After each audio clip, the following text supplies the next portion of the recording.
very pleasant good evening. Welcome to Raymer Field at David Smith Stadium on the campus of the University of Wisconsin-River Falls. It is time for Hudson Raiders football, and tonight we close out the regular season. The nearest conference opponent plays host to Hudson tonight, Raiders and Wildcats. My name is Joe Moore, glad to be back with you. My thanks to Joe Dunford filling in the last couple weeks. Joined tonight, as always, by John Wecken. John, a couple victories in my absence, and Hudson going to try to make it another high note here to complete the season. Well, yeah, we're getting toward the end of the regular season. It ends tonight, and then the all-important playoff matchups will be decided late tonight, but Hudson really can't worry about that. They've had three solid games. This team is playing very, very well right now. The big win at home over Rice Lake kicked it off, went on the road, a convincing win against a then undefeated Eau Claire Memorial, and then had a resounding, convincing win at home last week against a Chippewa Falls Cardinals team that was fighting for playoff eligibility. So these last three games have been their best three games this season. They're playing the best football of the season right now, in my opinion, at a time when you should be playing your best, which is at the end of the regular season, prepping yourself for playoffs. Rivalry game here tonight.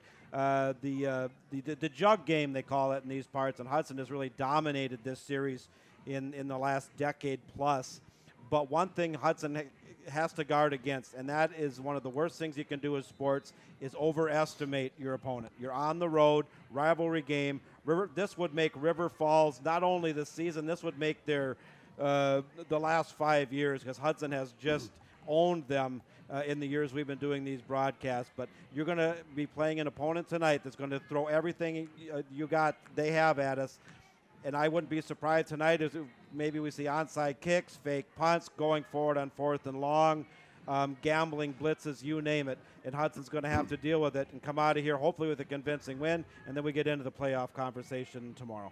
Well, and for as good as Hudson has been the last three games coming into this regular season finale, River Falls playing some good football themselves. They come in on a 2-game winning streak, having defeated Superior 32-30 right here 2 weeks ago, and defeating Eau Claire North convincingly 35-14 at Carson Park last week. And John, you look at how River Falls has challenged everybody in the conference. They come in a record of 2-4, and we know this is their last game of the season, but they have been a tough out the entire time, all season long. Well, two teams are at the bottom of the Big Rivers Conference, and that's River Falls and Eau Claire North. And River Falls is clearly the better of the two teams. And, of course, Superior having a tough season. And River Falls knocked off Superior. They also knocked off Eau Claire North. And even the games they've lost, they haven't been blown out.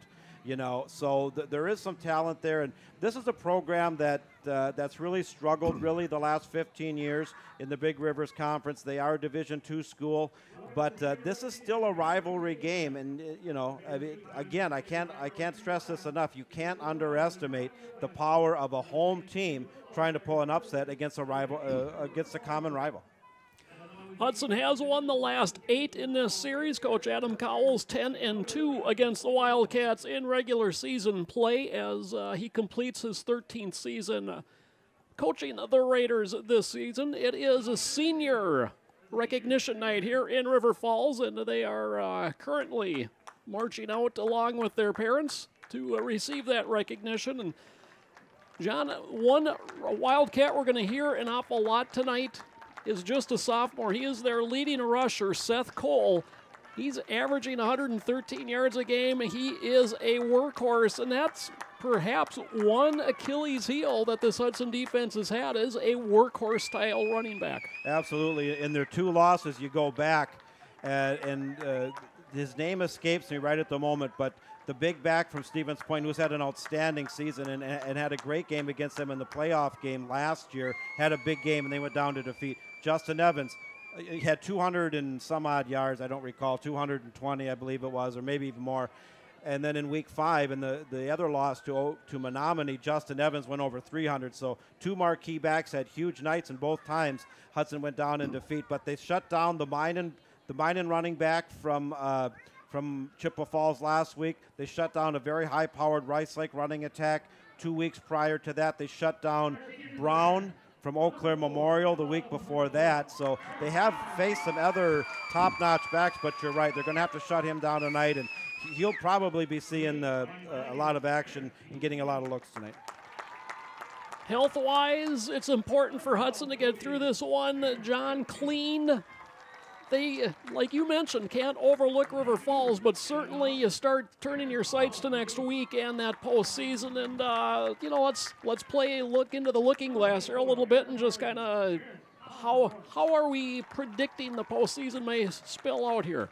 Well, to answer your first point, I think what Hudson's hope is that to get up big and maybe go into halftime with a very comfortable lead and probably pull some starters out to avoid with the scenario you just talked about. How unfortunate it would be to have one of those key players have an injury in the second half in a game where you have a commanding lead. You really want to prevent that from happening, and sometimes you see that. The playoff picture is starting to come into focus, but there's as many question marks right now as there is answers. Hudson's in the Region 1, Section 1, the North Region. The teams that are already qualified, and you're going to hear some familiar names in the years we've done this. Bayport's going to probably get the number 1 seed, although they have a tough match tonight. They're highly ranked. Green Bay Preble, Appleton North, Wisconsin Rapids, Eau Claire Memorial, and then Hudson. A lot of familiar names. 6 out of the 8 are set, but those final 2, there's a lot of question marks. You have an Appleton West team that's qualified, but they're what's called a cut line team. Their enrollment is such that they're either the biggest Division II or the smallest Division I, depending on what teams qualify. So that's a question mark there. So they're potentially, could be part of the mix. Both Chippewa Falls and Stevens Point are coming into tonight 4-4. They both need a win to become playoff eligible. They're both at home and both have very tough tasks tonight. Chippewa Falls is taking on an undefeated Menominee team, looking to run the table and have an undefeated conference championship. So a Chippewa Falls team that we thumped pretty good last week needs to win, pull the upset at home to qualify. Meanwhile, over in Stevens Point, a team we lost to in week 2 has a huge task as well at Gorky Park.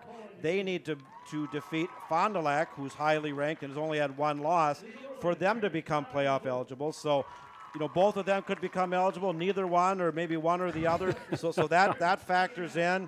And then if they both lose and Appleton West goes to Division II, then you got 2 more slots to fill in this region, and maybe, a team that's supposed to go in traditionally a different region gets shifted over to the north.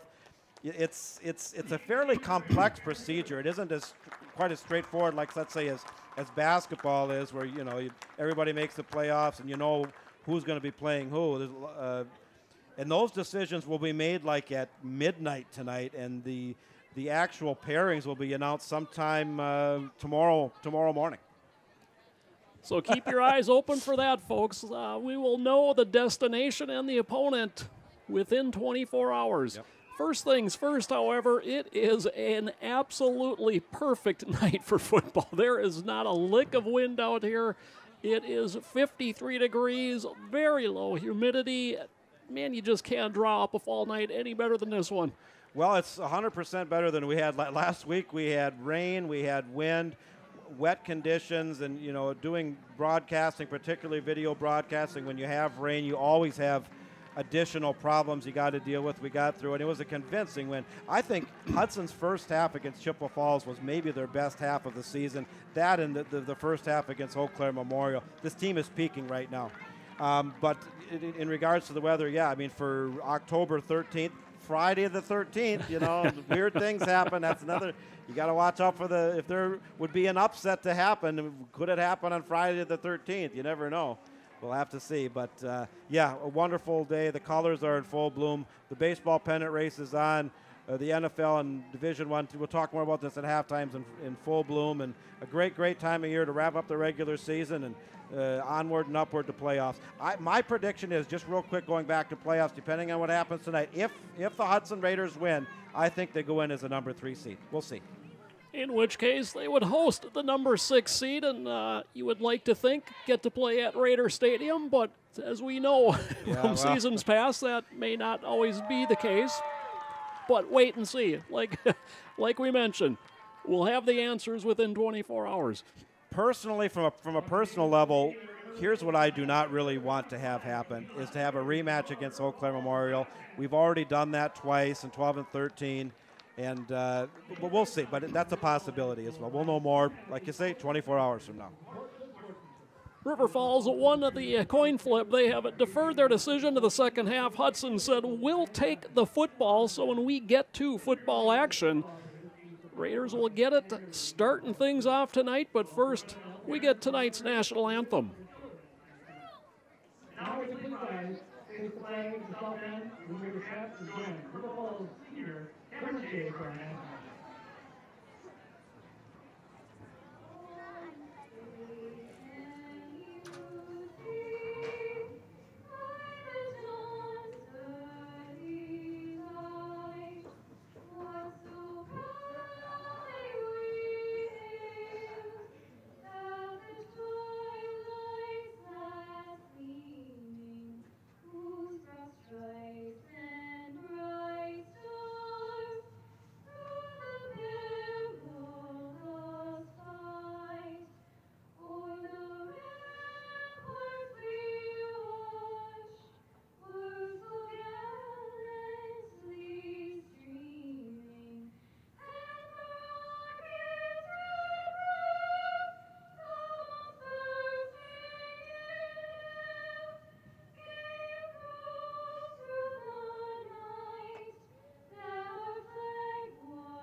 Very nice rendition of tonight's national anthem. Always difficult to sing a cappella, but especially in front of a very large crowd. As not only has River Falls turned out nicely, Hudson, obviously it's the shortest road trip we can make, out in force as well this evening. Well, this is a rivalry game. This is a game that has a history that goes back, I don't know, 80, 85 years to the days when both these teams were in the middle border.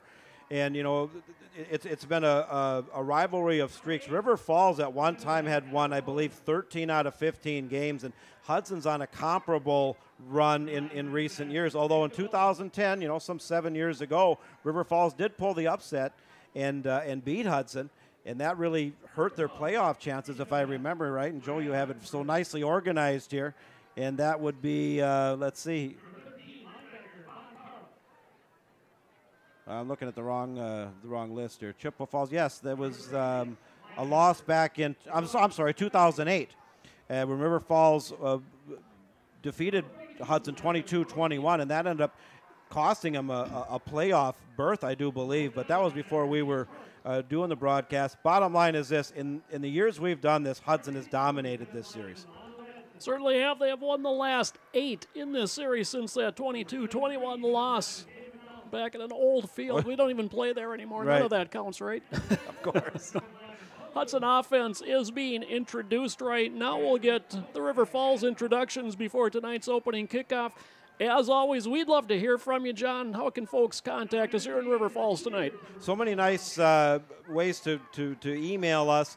If you're watching back home at the River Channel, Channel 15, you can email us at MSBN Channel 1 at mnsportsnetwork.com, or if you're watching on hudsonbroadcast.com, very easy to do. Click the contact the booth link in the lower portion right below the video screen. You can let us know who you are, where you're listening from, who you're cheering for tonight. We've had emails from all over, viewers from all over.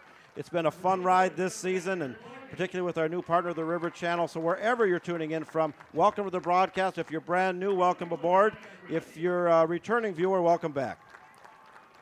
River Falls announcing their seniors here on a senior recognition night. So their final game of their high school careers against one of their biggest rivals, like you've mentioned, John, for nearly a century now. Raiders and Wildcats just moments away from the opening kickoff. Elsewhere in the Big Rivers Conference to finish this regular season, as John mentioned up front, Menominee traveling to face off against Chippewa Falls. Rice Lake is in Carson Park to take on the Old Aves of Memorial. And Eau Claire North makes the long trek up to Superior to finish things off tonight. And John, I was looking at Eau Claire North, and I know that's got nothing to do with tonight's game, but you know, they're potentially about to finish their third straight winless conference season, and it's been impressive in a bad way for those folks. 35 points is the least they've given up in those 3 seasons, so rough times. Yeah, it is, you know, and that's a conversation you could go on and on about, the districting and between Eau Claire Memorial and Eau Claire North. Clearly in football, Eau Claire North is struggling mightily. That being said, they have had success last year. They had a decent hockey team, and boys and girls basketball was very solid, but the football program, they've had different coaches come in, and they're definitely trying. And, you know, part of the reason you play sports, and whether it's high school football or a different sport, is to learn life lessons, and sometimes it's a tough life lesson.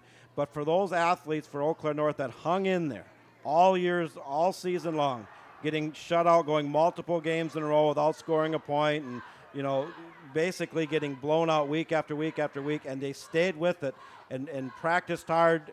There's a lesson to be learned there, and sometimes, you have to get the little victories and learn the life's lessons in the face of a very clearly a long losing season. So congratulations to those athletes at Eau Claire North that stuck it out. The Hudson kick return unit is awaiting the Wildcats to get onto the field. Brown and Carls are back deep, as they have been all season, to await tonight's opening kickoff. This River Falls team, the last half of this season, they have been tough. They're 2-2 over their last 4. They went in, they took on Memorial back in week 5, I believe it was, in Carson Park, had the lead on them at halftime, tied into the fourth quarter before Memorial pulled away 21-7 there late in the fourth quarter, but it's been almost like 2 different Wildcat teams this year. The first half, they got thumped pretty good. This second half of the season, they've been very competitive every night. Well, and as a coaching staff, that's always your goal, is to get better. And sometimes it shows up in the standings, and sometimes it doesn't, but they've definitely improved. Luke Nelson, short kick. Brown plays out on a hop from the 15, runs to the middle of the field. Squirts through a little seam up the hash mark and out across the 30. They'll mark him out across the 35 to the 36. 21-yard return for Brown. Well, Riley Brown has had a very good season returning kicks and kind of the speed back out of that backfield of the jet sweeps and even some screen passes. Not very big, but quick, and very good compliment to Aaron Squires. And speaking of Aaron Squires, I see him out there. He didn't play a lot against Chippewa Falls. I think he's had some injury issues and whatnot, and we'll see how much they feature Aaron Squires tonight. He's offset to the right behind Helterbrand, and he gets the handoff. Cuts it back to the right and right into the waiting arms of Luke Nelson, who brings him down after a gain of 2, maybe 3 on the play. And if you're the River Falls Wildcats, you're in one of the positions, I think it's the most enviable position in sports, as the home underdog going against a favored rival. And they're using that as motivation. Option pitch goes back to Brown. He's got the corner. Brown 40, 45. He's into River Falls territory and taken down at the 44-yard line. That's a gain of 17. And the chains will move. They've ran that play successfully all year long, and it's really just a speed play. And if the angle is there and the blocking is there, Riley Brown definitely has the speed. Credit to the offensive line on the right-hand side to opening up the seam. Very nice game for Brown.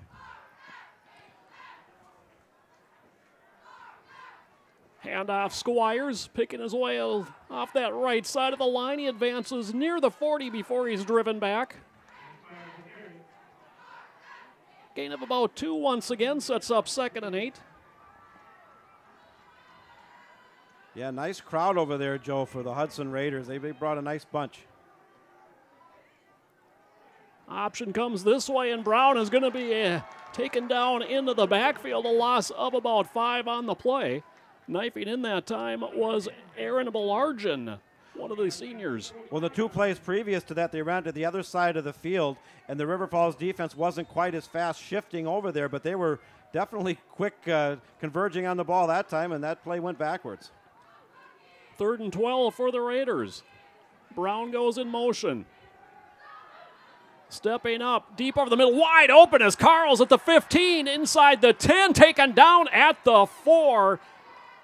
A 39-yard strike. And I'm looking for flags, and I don't see them, and that's been an Achilles heel of the Hudson Raiders to have one of these big plays and it get called back. We've had a lot of holding penalties this year that have killed drives and killed big plays. Not to be there. Excellent pass by Kaiser Helterbrand, and the Raiders are rolling in the red zone. 1st and goal from the 4. Handoff. Squires up the middle. Fights and falls ahead to the 2. He got about half of it. It'll be 2nd and goal from there. You know, one thing we're seeing, Joe, this Raider team is much more legitimately multi-dimensional on the offensive side of the ball than in some of the teams we've seen in the past. They've really developed a nice air attack to complement the running attack. Straight keep. Helterbrand. He is in. Touchdown, Hudson. And a flag comes in late.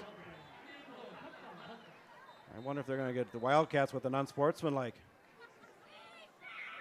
Not sure. Helterbrand walked into the end zone, ended up on his backside, and that potentially is what drew the flag.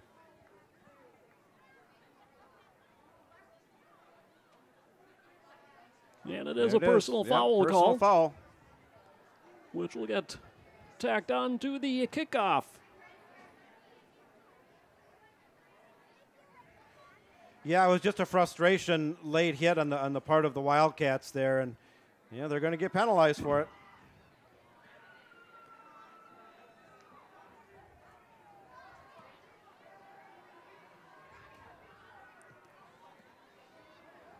The extra point is good.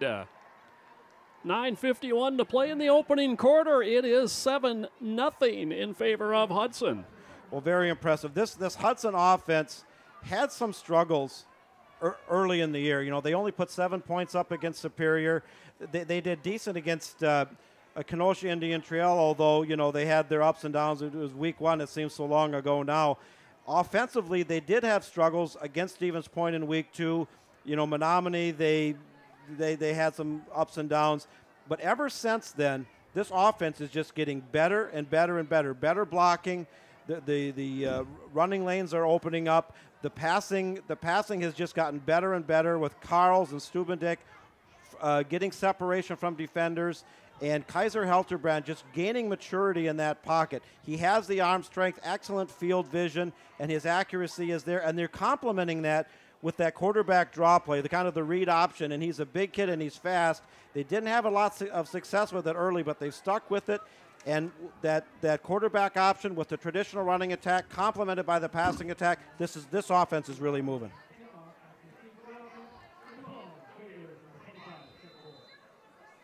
So with the personal foul call, Hudson, the luxury of kicking off from the 45, a high end-over-end kick will find its way into the end zone for a touchback. Of course, we're looking at some score updates. We're going to be coming in. We're watching a number of games here that have potential playoff implications, not only in the Big Rivers Conference, but in this section as well. We're going to keep an eye on the Stevens Point game, the Wisconsin Rapids game, and Bayport plays Green Bay Preble. Bayport looking to run the table and go undefeated. And Preble's had a very solid season as well, and both of those teams are qualified for the playoffs, but whoever comes out on top, that's going to definitely affect the seedings. 1st and 10, Wildcats from their 20. They trail 7-0. Ryan Flanagan is their quarterback. Straight drop on 1st down, throws down the left side, and a diving interception by Jake Sasembo. Oh, and we've seen him several times drop interceptions or potential interceptions. Does a fantastic job to catch that one cleanly, and what a great start here for the Raiders. Well, Jake Sasembo is not very big, only 5'8", 145. He's a junior, and we talked a lot about the Hudson offense as well. We should, but this defense continues to improve each week as well. The secondary coverage has been very good. They've consistently gotten a good pass rush both from the interior and on the ends, led by Cole Goodbow among others. Linebacker play has been very solid. You know, not to be overshadowed. The offense has certainly shown, but the defense, Hudson's got the ball back. And they're going to go deep on first down, intended for Max Stubendick, but a little too far, incomplete. It'll be 2nd and 10. Sydney Squires, she's the sister of number 5, senior Aaron Squires, and I know she's a soccer player over at both of ours alma mater, University of Minnesota, tuning in tonight, cheering on her brother Aaron. Sydney, thank you for tuning in, emailing in. And the ball comes out. Helterbrand had it stripped. And the Wildcats are able to pounce on it out at their 45-yard line. I believe tracking that one down was a Jack Davis. Well, Hudson trying to take advantage of a Wildcat turnover. They turned right around and gave it right back to him. Tough break.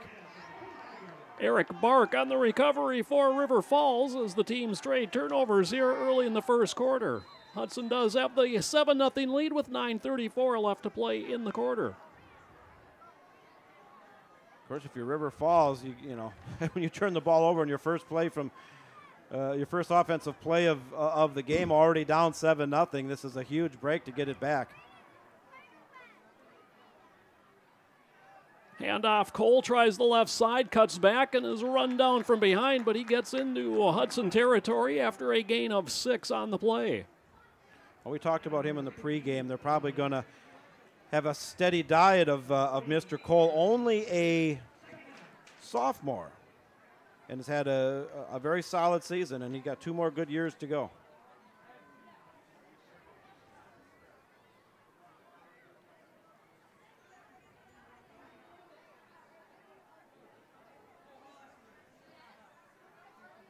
They fake to Cole, quickly swing it out to the near side. This is Mason Prigge, and Prigge will have a first down to about the 42-yard line, a gain of 7. Can you want to remind our viewers, keep those emails coming in, thoughts on the broadcast, who you are, where you're listening from, who you're cheering for tonight. Love to hear from you. Of course, that's what a good running back can do, those play-action passes. Allows the receivers to potentially get some separation. Quick hitter on that one for Prigge, just his 9th reception of the season.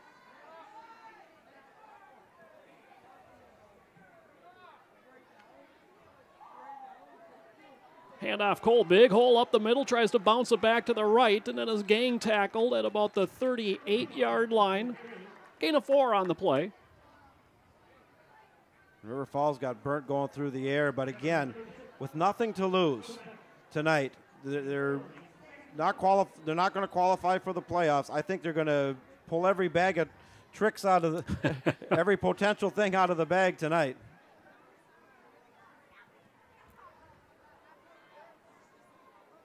Prigge, the slot receiver left. He's inside Nate Rixman. Looking that way, look out. They set up the little screen. Coming across is a Stoffel, and Joe Stoffel with the reception. He is the leading receiver for this Wildcats team. Short gain on the play. Gain of 2 will bring up 3rd and 4 for the Wildcats.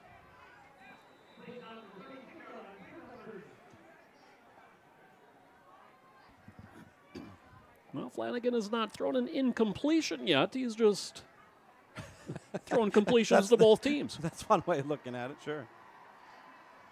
3rd and 4. Stoffel, the lone receiver near side.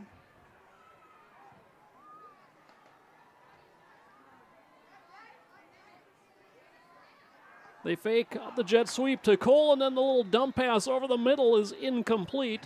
Intended for the tight end, Sam Hira.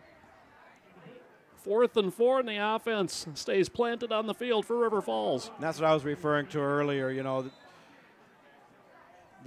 you got to watch out for fake punts, onside kicks, going forward on 4th and long, gambling defensively. You know, a corner blitz, a safety blitz, whatever, because you're trying anything and everything here to pull the upset tonight. This is the season finale, and they're trying everything to cap a mediocre season with a big-time upset win to finish it off.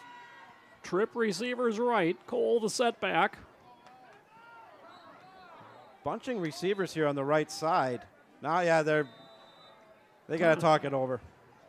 I think the play clock was probably running down on them as well. So first time out of the half, stops the clock with 7:04 left to play in the opening quarter. 7-0 Hudson.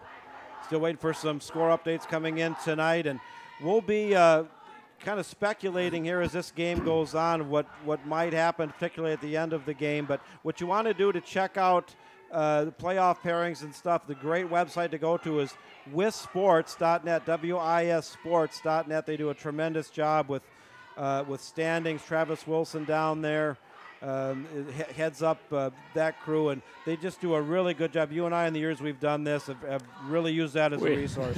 Rely on that heavily throughout the football season. Cole offset right, coming in motion was Prigge, wanting to throw over the middle, and it's knocked down, incomplete. There defensively for Hudson was Zeke Schwartz, and the Raiders take over on downs. River Falls going for it in Hudson territory, trying to capitalize on a Hudson turnover after Hudson trying to capitalize on a Wildcats turnover. I'm going to try real hard not to say Falcons, because the UW River Falls Falcons and the River Falls High School Wildcats, because everything around here is Falcons at the stadium here, so I'll have to remember to do that. 1st and 10 Raiders from their 36. Handoff, no, they fake and then pitch it back, and Riley Brown hit almost immediately. Has a short gain out to about the 38. Give him 2 on the carry. Former Hudson Raider Lee Livermore checking in from Cameron. He says, "Go Raiders, get that little brown jug." And of course, Lee, some 50 plus years ago, played in some of these Hudson River Falls games in the mid-'60s, and probably reflects fondly upon those experiences. Helterbrand on the keep, and he's got some room. Cuts back again. He's loose. And then finally caught from behind and taken down at the 23-yard line. Gain of 39 yards.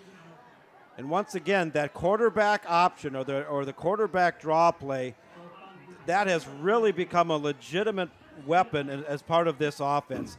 They struggled with it in the first half of the season. You kind of wondered, geez, are they going to get rid of that play? But they've stuck with it, and they're getting big gains out of it now. This time they do hand it off to Squires, and again, tough going up the middle on his Wildcat defense early. Gain of 1, maybe 2 on the play. They'll spot it at the 22, 2nd and 9. Just sparse action last week for Aaron Squires, but when he's locked in and he's on, and he's had some injury issues, and he had a 2-game suspension to start the season, but he's had some monster games here, and he's definitely a quality back. He's got size, he's got speed, and they need big things from him when the playoffs hit. Jet sweep, Riley Brown. And he is met at the corner and taken down again. It's Aaron Belargent on the stop for the Wildcats. Loss on the play. I'm going to give this Wildcat run defense some pretty good props here. They've stuffed up the middle. They've cut off the angles on the usually successful jet sweeps and kind of, things to the outside. They're shifting well, tackling well, and, it's looking good. 3rd and 11, Brown went in motion. Straight drop, stepping up in the pocket, taking off now Helterbrand, and Helterbrand has the first down, steps out of bounds. They'll mark it right at the 10, 1st and goal Raiders. And junior Kaiser Helterbrand has just come into his own. He's added this running quarterback draw play, like we said, and his passing just gets better and better. His leadership out there, his maturity, his pocket presence, his accuracy. We heard about him last year. He had such a great freshman season, and he shared quarterback duties last year. He's completely taken over the quarterback spot in the last part of this season and done well. Straight keep, and he gets lifted up and driven back. First one to him that time was Adam Feiereisen. 2nd and goal from the 9. Looks like got an official timeout here. Not sure what.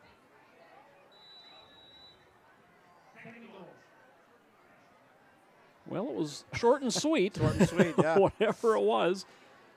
As Hilterbrand goes right up the middle and really just kind of lowered the shoulder and plows his way to the 2-yard line. A gain of 7. It's 3rd and goal from the 2. Yeah, they're definitely featuring this quarterback option draw play. And with good success.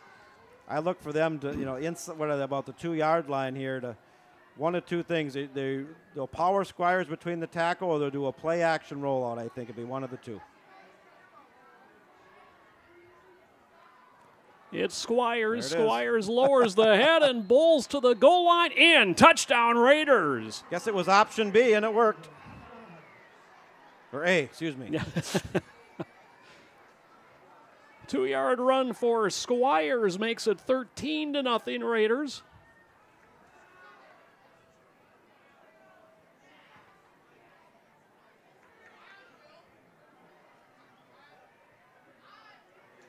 Dick from Toledo, Ohio, watching tonight, emailing in, says, let's go Raiders.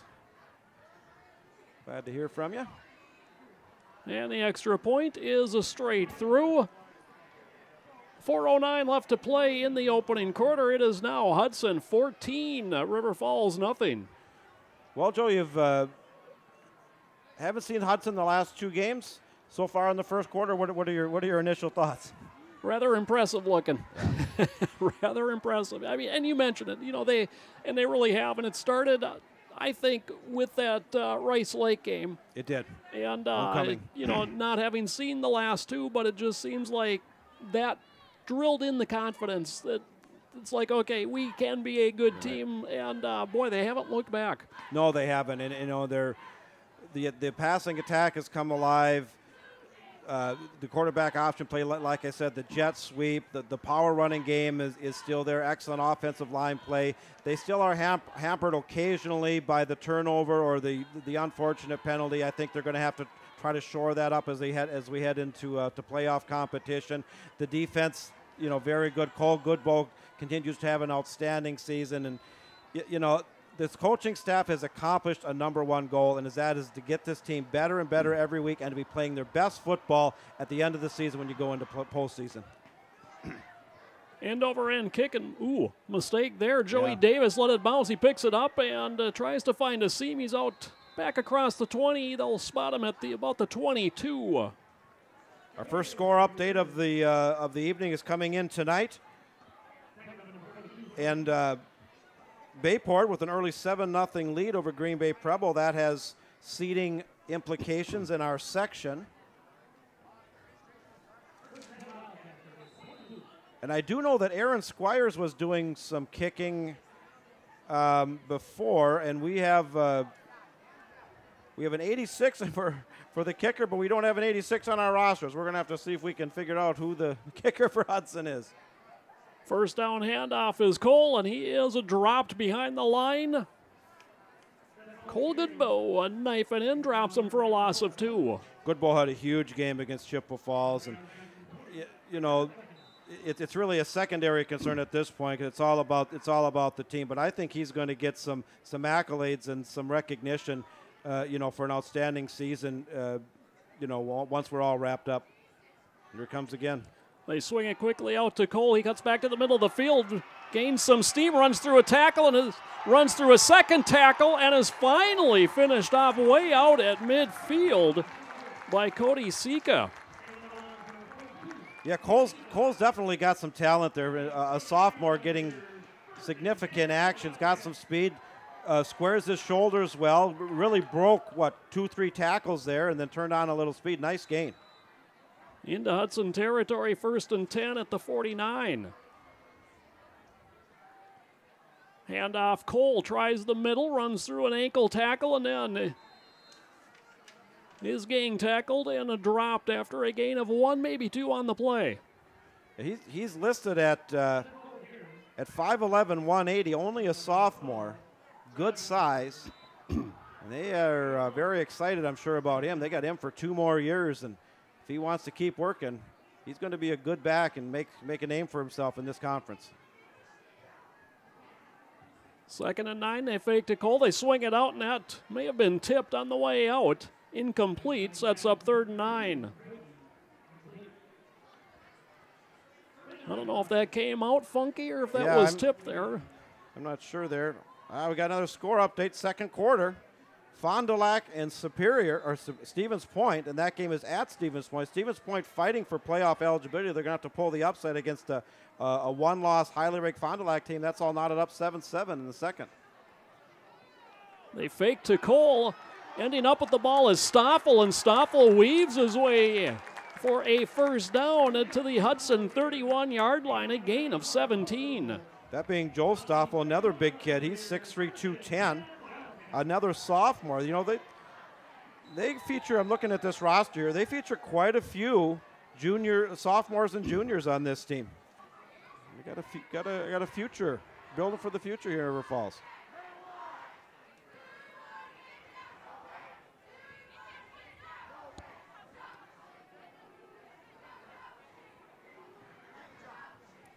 Handoff Cole, big hole off the left side.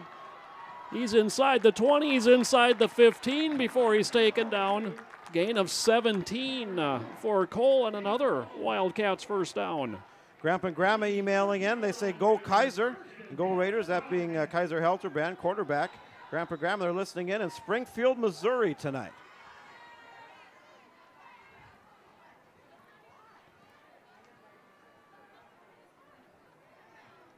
Wildcats with back-to-back 17-yard plays find themselves 1st and 10 from the 14-yard line.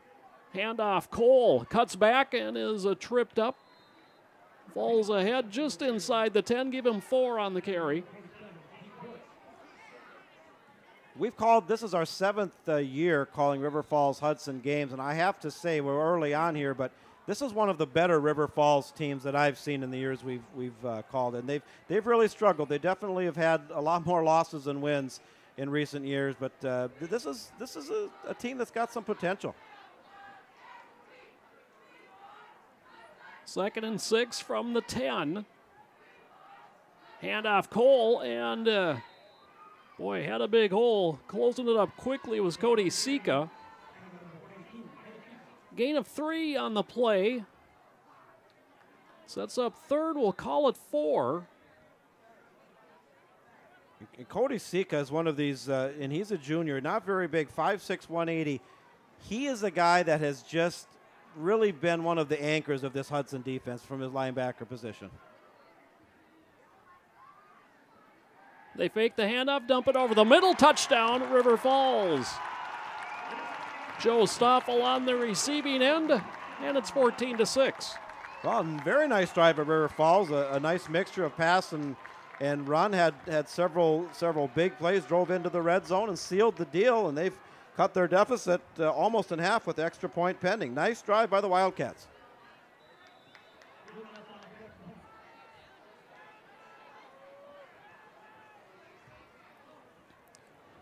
Luke Nelson on to attempt the extra point.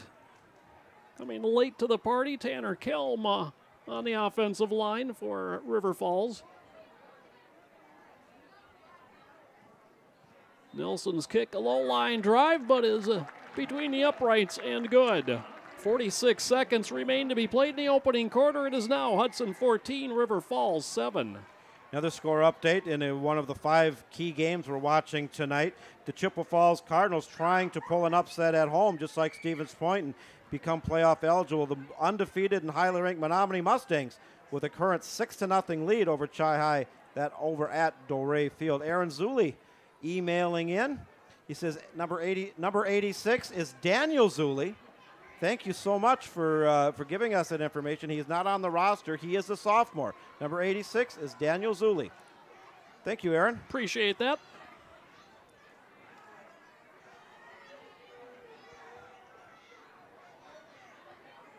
And Carls has been doing the kicking, but I can't remember if it was Ben or Bond, but Ben, yeah. Ben, and he took a big hit last week against Chippewa Falls, and had to come out. I think he returned, but he was pretty wobbly there. And I don't know if it's because of that or they're just trying out, giving some of the younger players some action. I'm not sure, but yeah. So we have a sophomore Zuli doing the kicking tonight.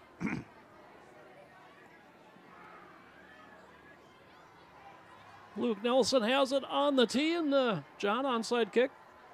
Well, not this time. Not this time. Short kick, however, and calling for a fair catch. And getting it at the 23-yard line was at Jacob Dalton. And Jacob Dalton, the son of Ron Dalton, the president of the Hudson Benchwarmers Club, and got an email from them this week, and I was asked to be the MC of the banquet. Nice. On November, and looking forward to doing that, and to extend an invitation to you as well if we can make it. It's on Sunday. Should be a lot of fun. I know I've been to the banquet before. We can talk more about that later. Option. Hilterbrand now swings it out. Stubendick on the receiving end, and he is taken down for a short gain. They'll mark it at the 29, a gain of 5. Got an email in from my dad. He said ears are on in Barnes. That's, of course, north of Hayward. He says, go Hudson. Looking forward to next Friday. Of course, my dad went to UW River Falls here 50 years ago. Looking forward to having him on board next week. Hilterbrand deep down the left side, and he has got Stubendick into River Falls territory. Belargin swings him out of bounds at the 33-yard line. And Max Stubendick, who was really slated to do a quarterback rotation with Kaiser Hilterbrand, similar to what they did last year, has basically permanently moved to split end slot receiver, and he has blossomed. Excellent separation that time. The pass was there. He's shown good hands, a good ability to have yards after the catch, and just been a great addition to that position. Here's Riley Brown on the jet sweep, and he turns it upfield, and he's got another first down run for Hudson to the 22. That's a gain of 11 following the 38-yard pass play to Stubendick. Caroline Harefield emailing in. She said number 95, Christian Harefield, senior at Hudson High. They're watching from Hudson. Keep those emails coming in. Love to hear from you. We got another score update coming in. Superior 7-0 up early over Eau Claire North. We have hit the end of quarter number 1. Your score, Hudson 14 and River Falls 7. And, of course, we're anxiously awaiting next week who the opponent will be. I mean, this game is, it's still anyone's game here. Hudson with a 14-7 lead, looking good. And just to kind of break down how this is all going to go down, if you haven't followed WIA football playoffs before, you will have 7 divisions, or is it 6? 7. Seven divisions. 7 plus the 8-man. 7 plus the 8-man. And there'll be 32 teams selected. You have to have the initial criteria is you have to have a winning record in your conference. And once those teams are exhausted, if there's still slots to fill, then it's a very somewhat complex selection process after that. This is basically March Madness Selection Sunday here in October in the state of Wisconsin, and they'll sort it all out sometime around 1 o'clock in the morning, and then we'll have the information posted tomorrow. As we begin the second quarter, 1st and 10 Raiders. The pitch goes back to Squires. Squires kind of hops over one, makes another miss to the 10, to the 5, toward the corner. He's knocked out of bounds just shy. Looks like they'll spot it at the 1 or the 2 down there. 1st and goal, Raiders knocking on the door again. And Aaron Squires running with authority. Once again, I mentioned this earlier. He didn't see a lot of action against Chippewa Falls. Not sure if it's an injury situation or what it is, but he is money. He is their go-to guy inside the 10 and especially inside the 5, the big guy coming out of the backfield. 1st and goal from the 2, 20-yard gain. Handoff Squires up the middle. He's in. Touchdown, Raiders. Second of the night for Squires. And those of you that remember number 5 from another era in the Green Bay Packers, Aaron Squires, like Paul Horning, gets in. Touchdown, Raiders. 3rd touchdown of the night for Hudson as Azuli comes in to try to tack on the extra point. And ironically, John, all 3 touchdowns are 2-yard touchdown runs for the Raiders here tonight. Stubendick gets it down, and Zuli knocks it through. Like what I'm seeing from him. Nice, high, booming kicks here from Zuli.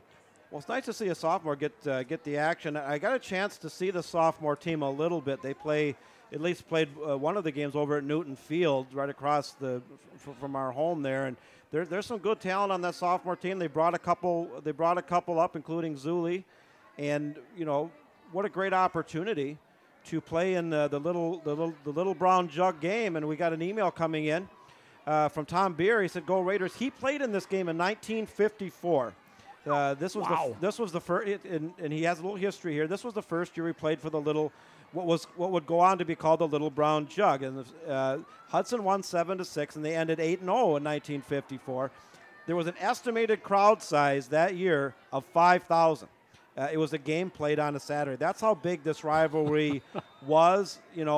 Maybe isn't quite as big now because Hudson has dominated, pretty significantly in recent years, but still a big rivalry game. Kick is dropped. Davis picks it up at the 13, tries to find a seam, but he is hit. Actually runs out of a tackle as flags come flying in. Returns out to the 30 or 31, but we'll see what the penalty is. Another score update. Menominee starting to pull away a little bit, still early, 14-0 over Chippewa Falls. They must have ran a 2-point conversion. They were up prior to that 6-0. And Joe Labuda and the Menominee Mustangs shooting for another undefeated season with a win tonight in Chippewa Falls. And for Chuck Reykjavik and the Chippewa Falls Cardinals, they're trying to pull the upset at home to become playoff eligible and sneak in as a 5-4 team. These two coaches meeting tonight, Chuck Reykjavik and Joe Labuda, between them have almost 60 years of coaching experience and well over 500 wins. Two Hall of Fame coaches going at it tonight over in Doré Field. Hudson face mask was the penalty, a big one, 15-yarder, has River Falls starting in great field position as Cole gets the handoff. He's into Hudson territory and taken down at the 48-yard line, a gain of 6 for Cole. His 8th carry tonight. He's been the only Wildcat player to rush the ball tonight. Well, we figured we'd see a pretty heavy diet of the sophomore Cole, and he's good. I like what I see out there. 2nd and 4, they hand it off to Cole. Cole bounces off one and then is stood up and dropped at the 45. He's about a yard shy of the first down. 3rd and 1 coming. If you're the Wildcats, you got to feel a little of the wind going out of your sails. They cut the lead in half, cut the deficit in half, 14-7, and Hudson puts together another outstanding drive and increases the lead back up to 14, now up 21-7. The only thing you can do is just go back at it there, and the Wildcats got a little drive going here. Handoff, Cole, stutter steps. Looks like he's got enough for the first down. It's a short gain. It all comes down to the spot. If he gets forward progress, I'm looking. Yeah, boy, he's right close. Want to say hello to Larry, emailing in tonight. They did give it to him. 10 carries, 43 yards for Seth Cole. Wildcats now 1st and 10 from the Hudson 44-yard line. Another score update. Eau Claire Memorial taking on Rice Lake at Carson Park. Eau Claire Memorial up 14-7. That is playoff implications in that one as well. They empty the backfield this time. Looking left the whole way, a little slant, and that is nearly intercepted. Cody Sika stepped right in front of it and couldn't hang on. Yeah, Cody Sika, the junior linebacker, wishes he had that one back. Joe Dunford, I think, put it best last week with Cody Sika. He said he looks like a little Sherman tank out there. 5'6", 180, hits hard, plays hard. Has had a very good season. 2nd and 10 for the Wildcats. A little bit of a delay getting the play in for Ryan Flanagan to pass along. Looking at the River Falls fans, a lot of blaze orange out there tonight. It's getting that time of year. Well, River Falls come out of the timeout. Not sure what. And a delay, I believe, on them. Nope, they got the timeout. Is that a back-to-back timeouts? They got they got the timeout just as that flag was coming out of the pocket because the flag got thrown, but second timeout taken by River Falls tonight. And these are the things that teams with losing records have a tendency to do. You know, it's getting the wrong person in or having to burn timeouts or, you know, there's so much that goes on in the sidelines, communication, players moving in and out, you know, coaches up here in the box, communication down to the field, and the good teams find a way to do it efficiently and effectively, and the average and poor teams sometimes don't. And, you know, that's something to build on here. Clearly there was some kind of a breakdown there for River Falls and had to waste a timeout. 10:03 to play in the second quarter, 21-7 Hudson. Prigge comes in motion. The handoff goes to Cole. He's got some running room, and it is dropped on a great hit at the 40. It's a gain of 4. We'll bring up 3rd and 6. Jacob Dalton played the lumberjack that time and laid the wood. 6 foot, 180-pound junior defensive back. Nice solo tackle. 3rd and 7 for the Wildcats as they send the 3 receivers to the right. Handoff, Cole coming back to the left. Flag comes in. Cole inside the 40 to the 37, well short of a first down, but we'll see what the flag is, and now another one at the end of the play. Well, the one at the end of the play is going to be unsportsmanlike. I don't know who against, now if it was a hold or maybe a face mask against Hudson prior to that, but the referee had a clear vision of the play and emphatically threw the first flag, and then the second one followed after the play was, in essence, dead. I guess sort it out. Looks like they're pointing both ways. Yeah, offsetting. As you get the holding on River Falls and a dead ball personal foul call on Hudson. Yeah, and I don't know if somebody aggressively pushed or said something they weren't supposed to or what it was. These are the kind of things that potentially can lose you games, particularly in the playoff. You have to, you can be aggressive, but you have to be disciplined. And those unsportsmanlike penalties, somebody clearly wasn't. So they'll take the 10 against River Falls, the 15 against Hudson. River Falls ends up with 5 yards from the spot of actually the last down.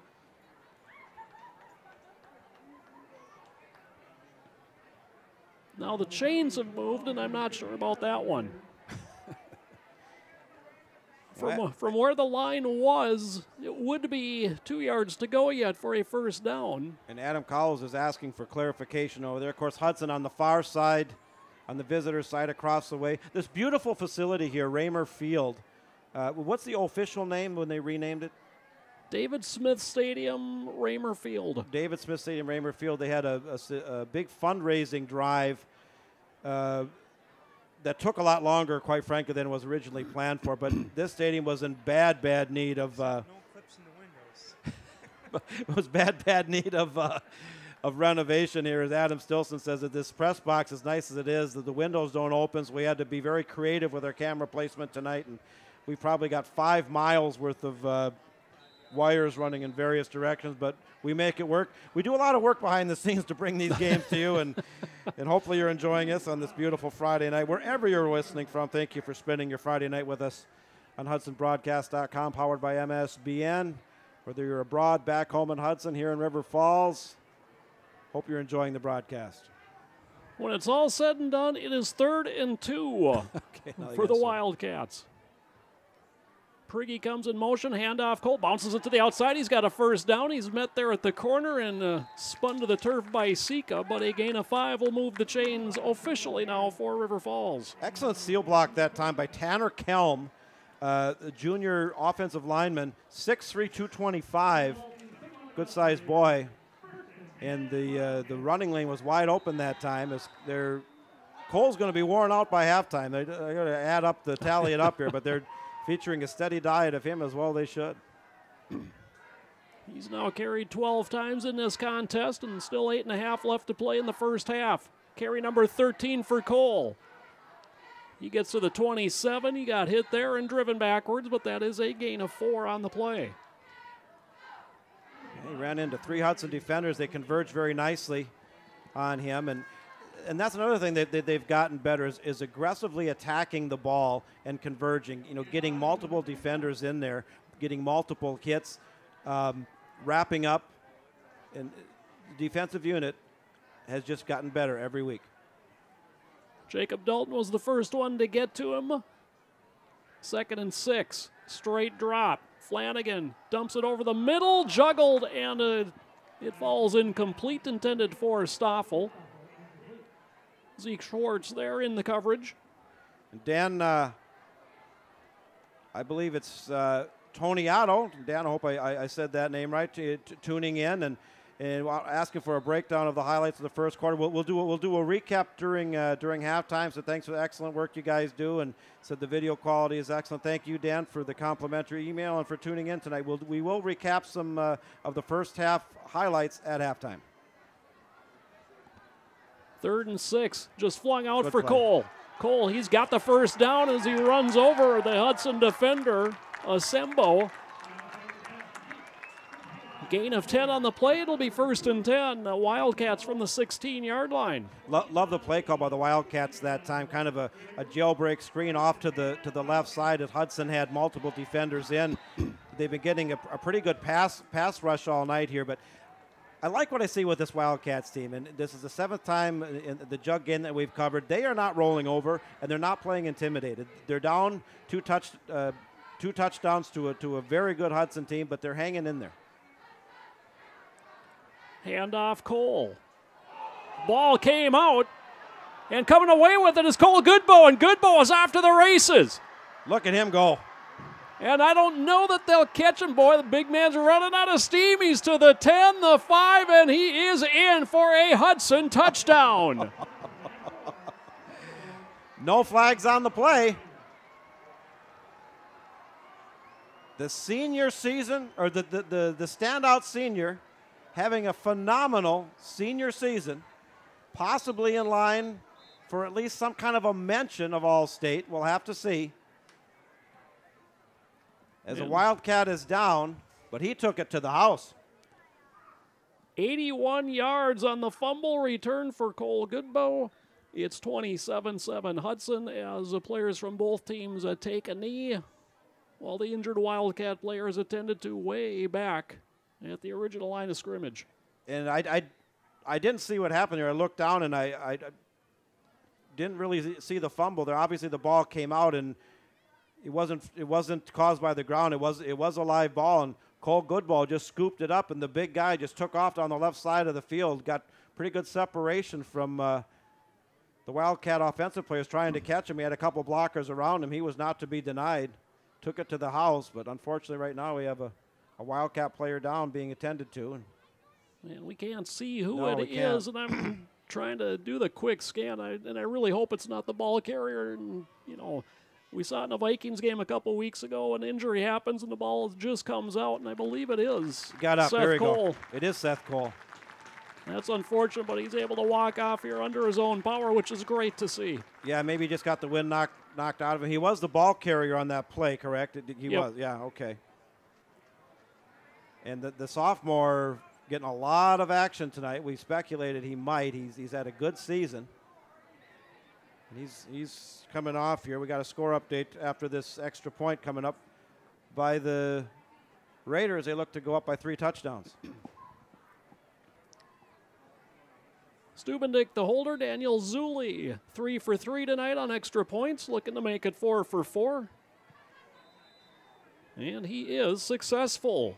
7:26 to play in the opening half. Your new score reads Hudson 28 and River Falls 7.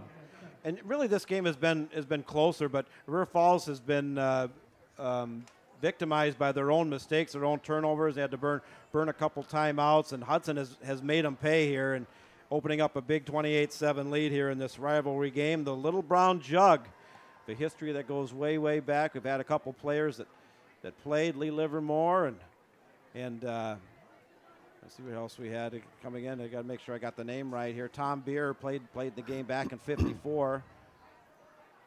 and many others out there. I know we got a lot of former players. If you were a former player of this series, shoot us an email and tell us your thoughts on the rivalry game. Bayport up 21-0. The undefeated Bayport Pirates. They are probably going to be the team to beat in the Northern Region. 8-0, and I believe ranked number 3 in Division 1. Up 21-0 over Green Bay Prebles, having a pretty solid season themselves. They're playoff eligible. We'll possibly see them.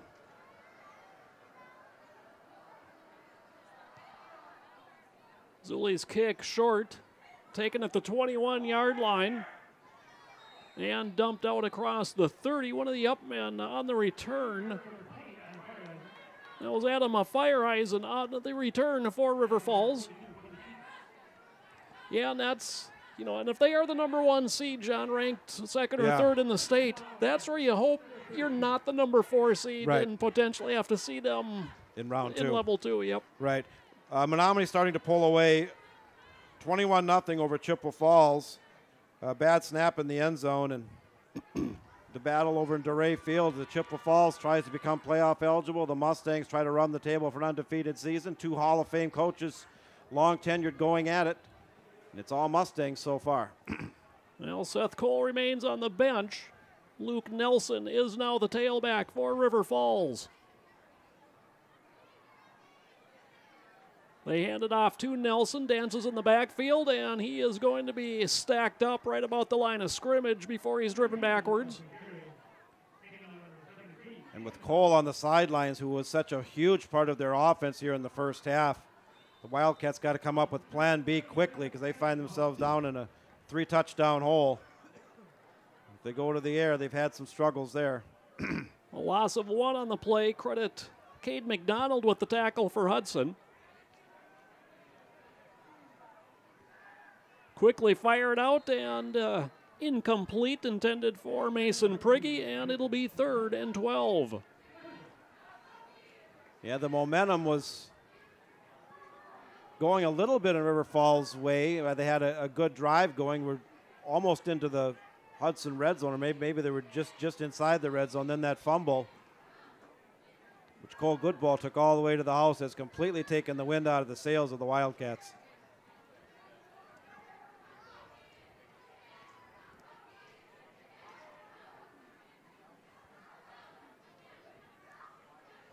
Three receivers to the far side here on 3rd and 12. They fake the sweep to Nelson and hand it to the second man coming through. That's Stoffel, and Stoffel will be dragged down at about the 37-yard line. Gain of 7 on the play, but well short of a first down. Ella Colander on the stop for Hudson. And there's another ball player that's had a solid senior season, that being Alec Colander, 5'11", 160-pound senior defensive back. Lots of tackles, a couple interceptions, I do believe, and good coverage. Comes up well on the run. Punt unit is on. Taylor Terrell, who's averaging 38 yards a kick, to punt it away here for River Falls. Line drive kick. Takes a River Falls bounce. Picked up back at the 15. And Ben Carls is snowed under. Ooh, kind of an awkward way of going down there at the 15, but bounces up. And Joe, I want to reiterate your point you made earlier, and it's a point well taken. And I think we'll have to see in the second half. But Hudson, with the game clearly in control here, 28-7, you can ill afford, with playoffs looming next week, to have one of your key players injured. And I think we'll see a pretty steady diet of the second team players in a rotation that will probably start in the second half. We'll see. Stubendick in motion. They run the option and pitch it back to him. Stubendick, and he's got some room down the left side. 30 to the 40. Down the sideline into River Falls territory before he's taken down at the 43-yard line. Nice run that time by Stubendick. And they're giving him some different looks. You know, sometimes they're putting him in the slot, sometimes split in. Now that time they just did a pitch to him out of the backfield. The blocking was there. Utilized his speed down the left sidelines, and a tremendous gain. 43 yards on the pickup. 1st and 10 from the Wildcat 42-yard line. Straight keep for Helterbrand. Tried to spin out of a tackle and will be spun down at the 39 for a gain of 3. Score updates continuing to come in here at halftime. Big time game with playoff implications going on over at Gorky Field. Joe, you and I have done several playoff games over there. Stevens Point hanging with highly ranked Fond du Lac. Fond du Lac holding a 10-7 lead at half. Pitch back this time goes to Landon Belargin, and Belargin hit in the backfield and dropped.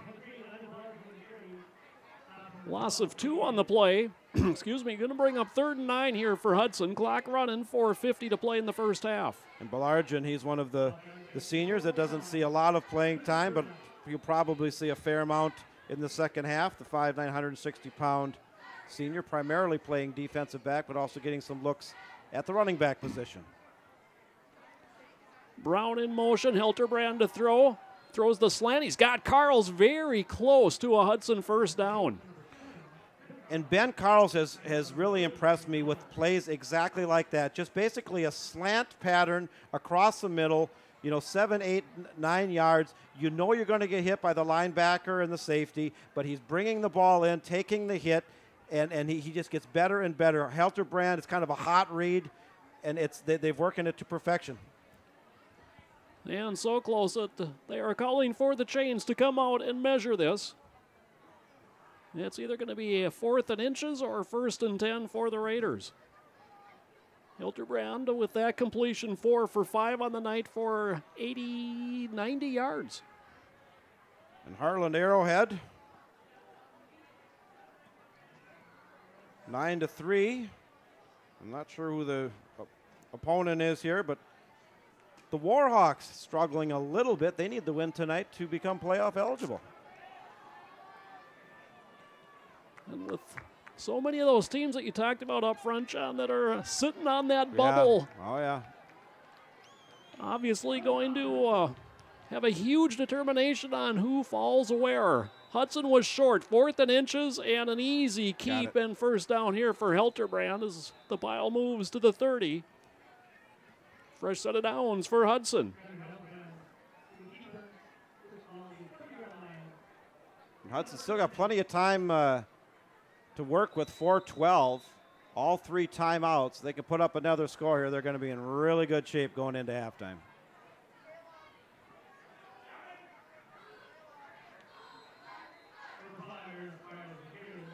Squires on the carry, down to about the 27, gain of 3. Both he and Helterbrand have carried 8 times tonight now for Hudson.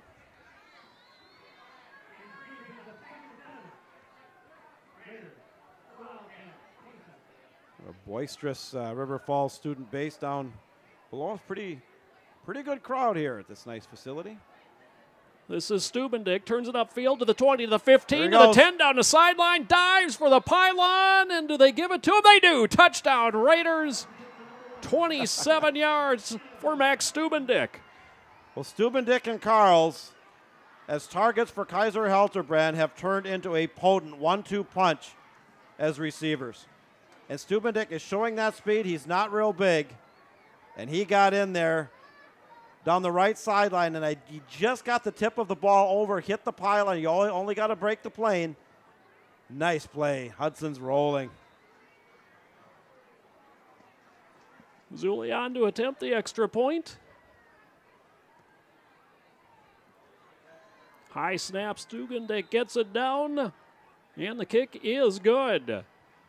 3:26 left to play in the opening half. It is now Hudson 35, River Falls 7.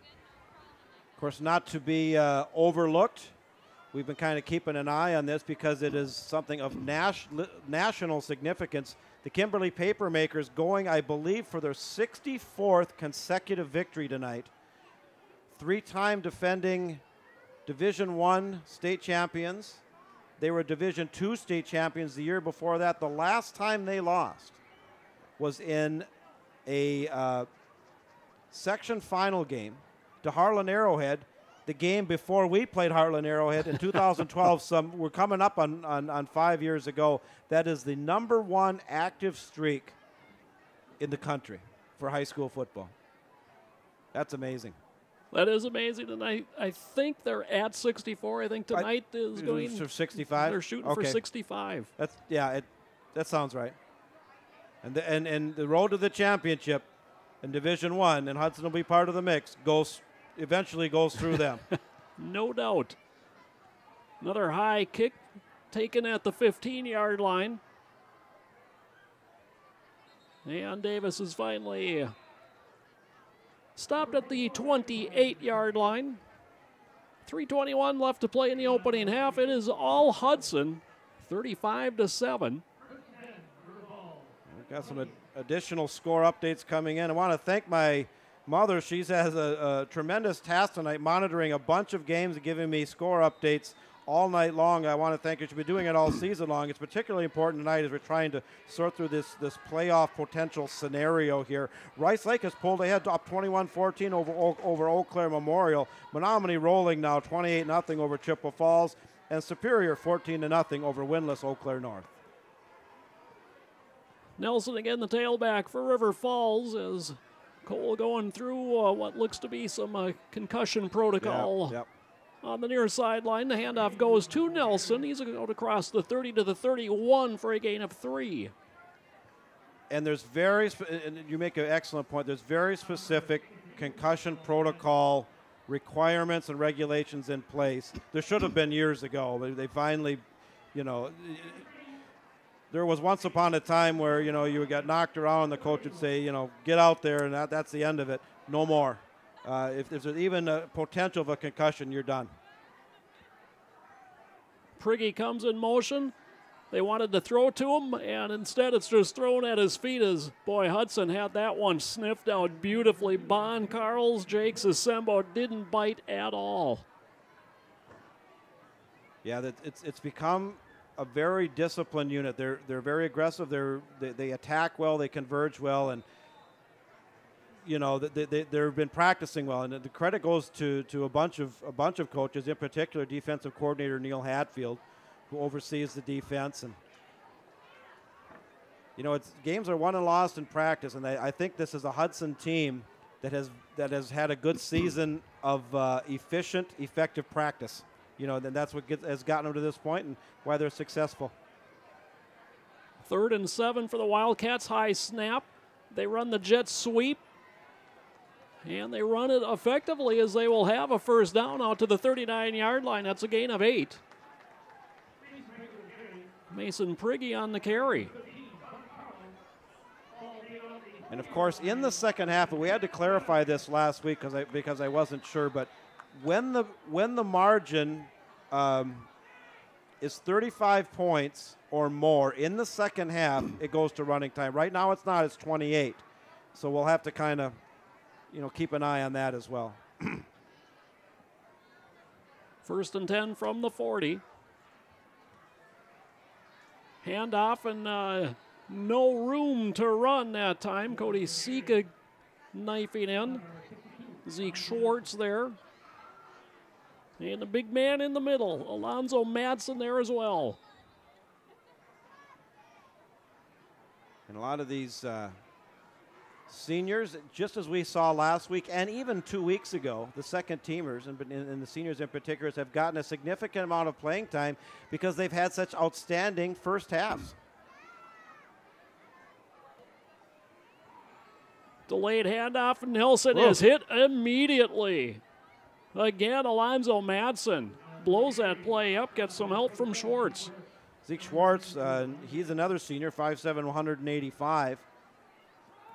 And that was a situation where there was 2 or 3 defenders in there before the play even got going. They're getting interior to penetration here as the bigger, more physical defensive line of Hudson is starting to really control the line of scrimmage against the Wildcats. Loss of 4 on the play brings up 3rd and 14. That is the 4th tackle for loss tonight by the Hudson defense.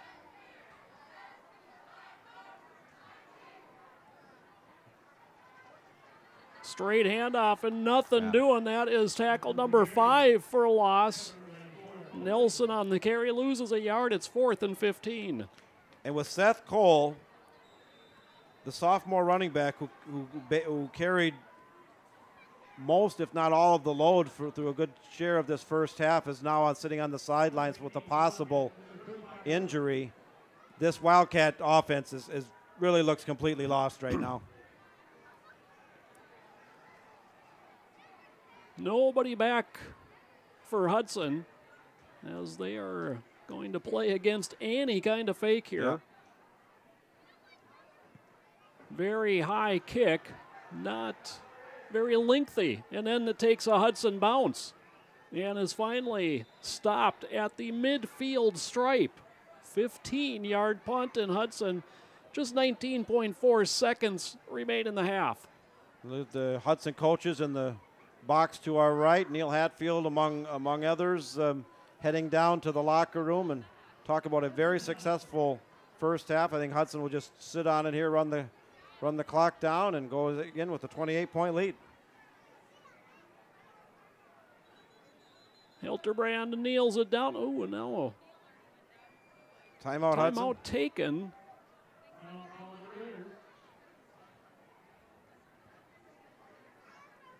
So we'll see exactly what if any changes take place here with the timeout. 19.4 seconds in the half left to be played. Adam Cowles came marching out the sidelines, and he's in the middle of the huddle right now. And I'm kind of curious. I'd like to be a fly on the wall, if you will, inside that huddle. I'm not sure if he's upset about something or just wants to talk some things over. And kind of a curious time and place to call a timeout. Basically, they're just trying to take a knee and get out of here in the first half. But if he sees something he doesn't like, he communicates that in no uncertain terms. And now they're going to line up trips to the left. Well, going to try something here, apparently. Ben Carl's the lone receiver near side. Hilterbrand looks that way, steps up in the pocket, swings it out. It's complete. Riley Brown steps out with 13.2 seconds left. That's a pickup of 17 yards. Yeah, you know, as the Wildcats dropping, you know, multiple defensive backs back, you know, guarding against, in essence, the home run, you know, Hail Mary kind of a thing, and had a nice gain there. Now they're closer. Trips right, rolling that way. Hilterbrand looking, stops, running out of room, tucks it, and takes it inside the 20 to the 19. And a timeout taken with 3.3 seconds remaining. And John, I like this. You're up 28, but it's still the first half. To me, it's all fair game in the first half.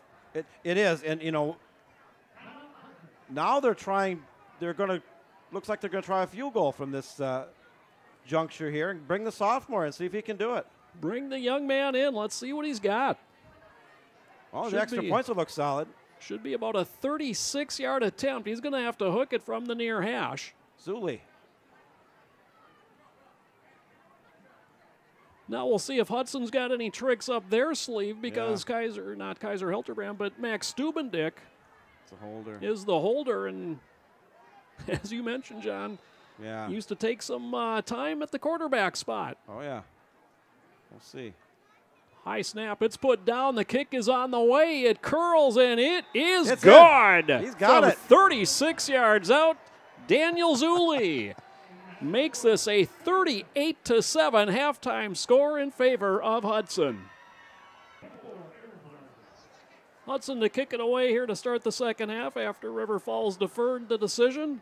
And over-end kick, Davis from the 15, straight up the middle of the field. He's got a little seam and is finally taken down at about the 32. And check that, it was Aaron Belargin on the return.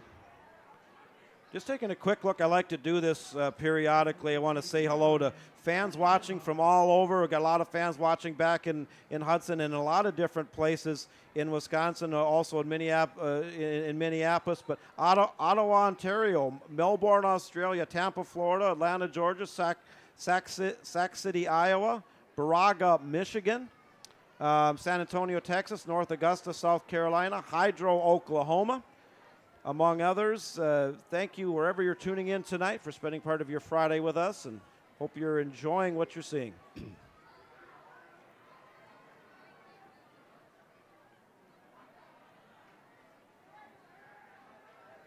And the jet sweep handoff. We'll gain about 3 here for River Falls.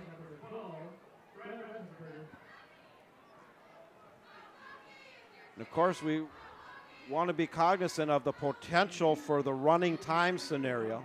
It has to be a margin of 35 points. Right now it's 31. Mason Prigge, the ball carrier on that last play. Joey Davis is now the tailback for River Falls.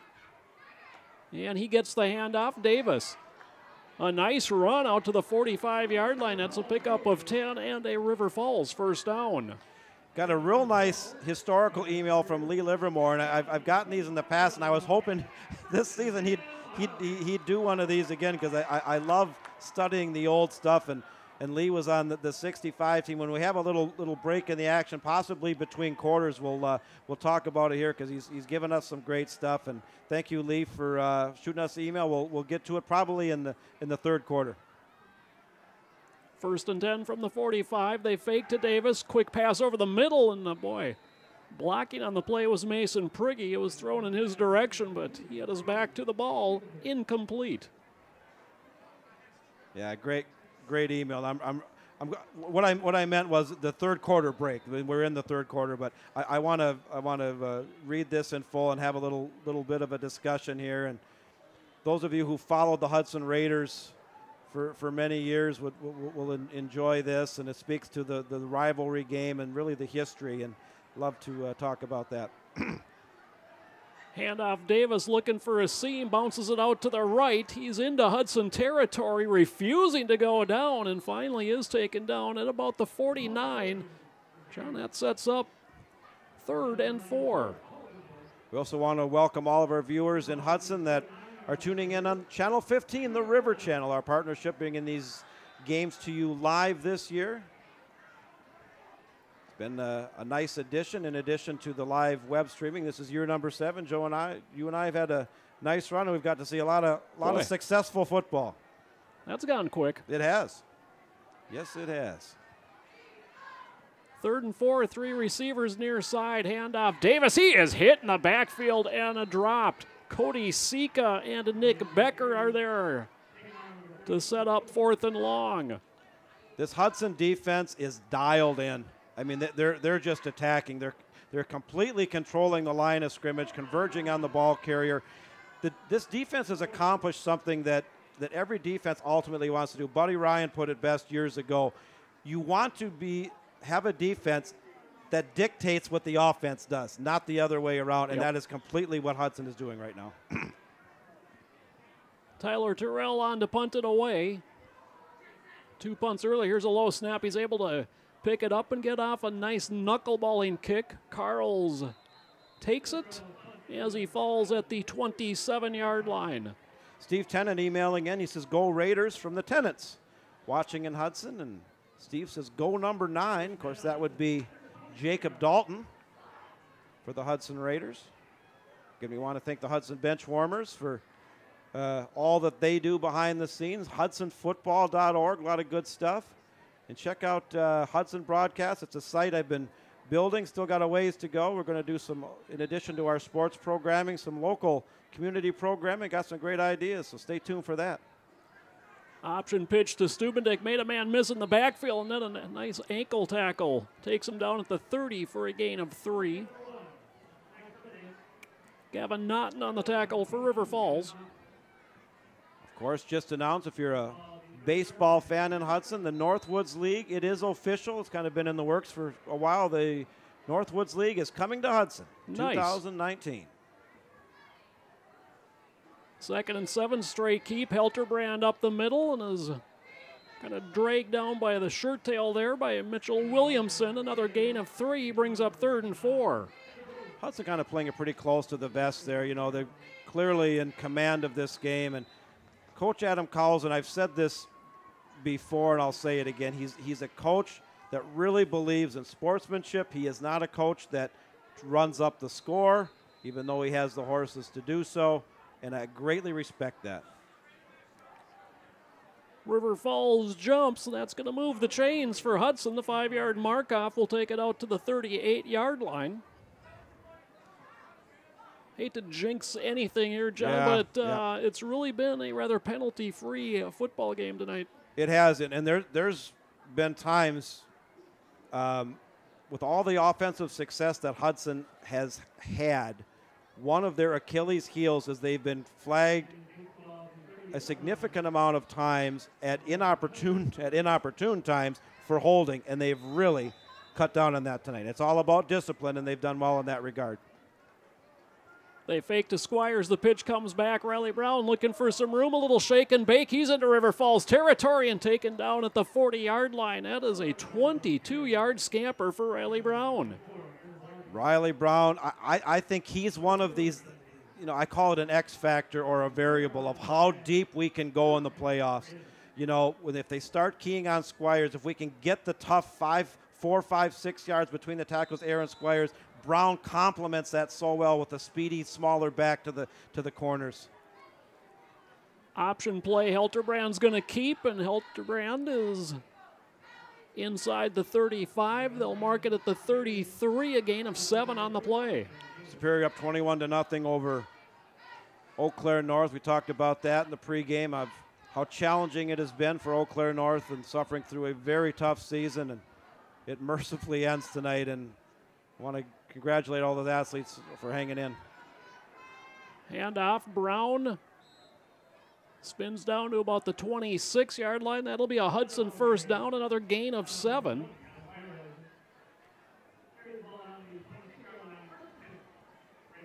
Clock momentarily stops at 7:33 and now starts to wind again. So a nice time-consuming drive here for Hudson.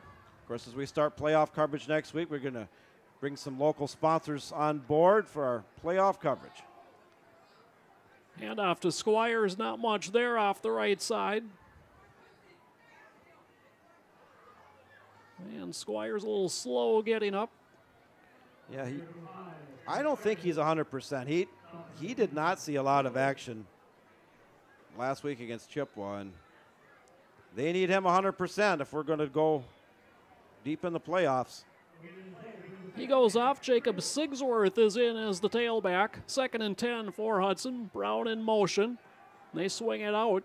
This is Stubendick. Inside the 20 to the 15. Cuts in there and is tackled from behind. Inside the 10. It'll be 1st and goal Raiders. Love that play to Stubendick. That play has been open all night. It's been open all season. And, the pass is right there. It's crisp. And Stubendick, when he gets out in the flat and gets a couple blockers in front of him, he's got good speed. Oh, we had a flag on the play. This one coming back. Well, we've avoided it so far, but I guess it came back that time. Sorry, fans. I did jinx it there. Maybe I shouldn't have said anything. How do we been disciplined to cut down on the penalties? Well, we have. Unfortunately, that time we did not.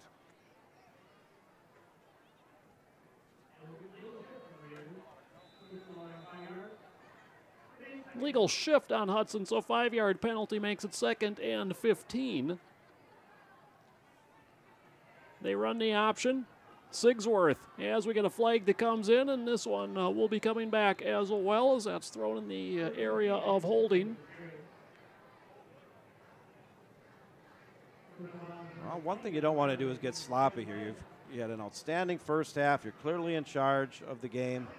And a couple penalties, that really disappoints the coaching staff. And I see these guys to my right, even though they're winning the game soundly. Those are the things you can't do when we hit playoff time. You just can't. Taylor Mattern emailed in. He said he graduated and played for Hudson last year. I remember the name. It's truly special to be able to play for the Jug. He says, go Raiders. He's watching from Melbourne, Australia tonight. He's the one. He's the one. Okay, yeah. So, folks, it is 2nd and 25 after the penalty.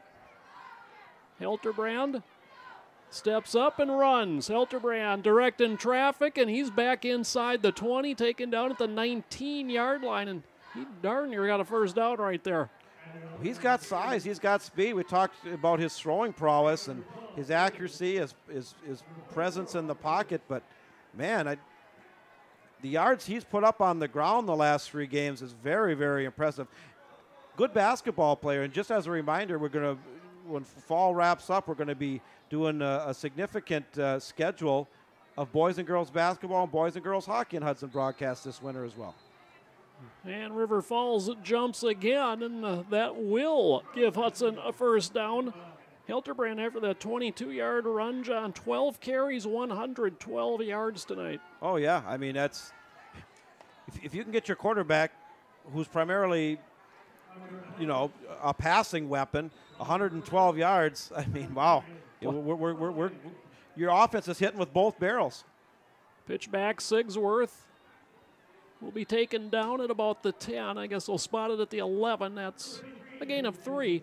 You know, 112 yards rushing, throwing the fact that he's 6 of 7 throwing the ball for better than 130 tonight. Very solid, and a junior. He'll be back next year. In one of the key games we're keeping an eye on, the Stevens Point Pointers. We remember them. 13-10 over Fond du Lac, that game at Stevens Point. The Pointers need that game to become eligible. The Panthers, excuse me. Pitch back to Brown, and he is taken down in the backfield. Adam Feiereisen stayed at home and made a nice tackle. A loss back to the 16-yard line. Sets up third. We'll call it 12 for the Raiders. Aaron Squires checks back in.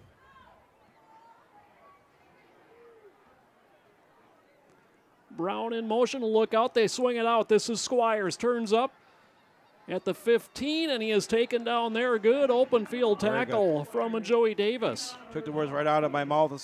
Squires is a big guy to bring down. You know, he tilts the scale 6'2", 195, and the senior's got pretty good speed too. And occasionally they'll kind of do a fishhook pattern out of the backfield and get the ball to him in the air, and have been successful with it. Looks like we're going another field goal attempt, right? Here we go.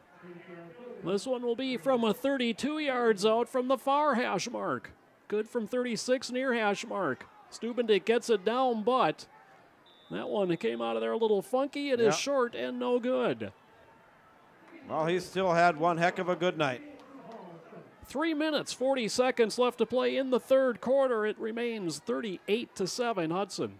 I'll go back into the emails as long as we got just a little bit of time here. This coming in from former Hudson Raider Lee Livermore, and he writes, in 1965, the Hudson Raiders lost their first game of the season at Menominee 7-0. Menominee in those days was the non-conference. Of course, Hudson was in the middle border, and Menominee was in the Big Rivers.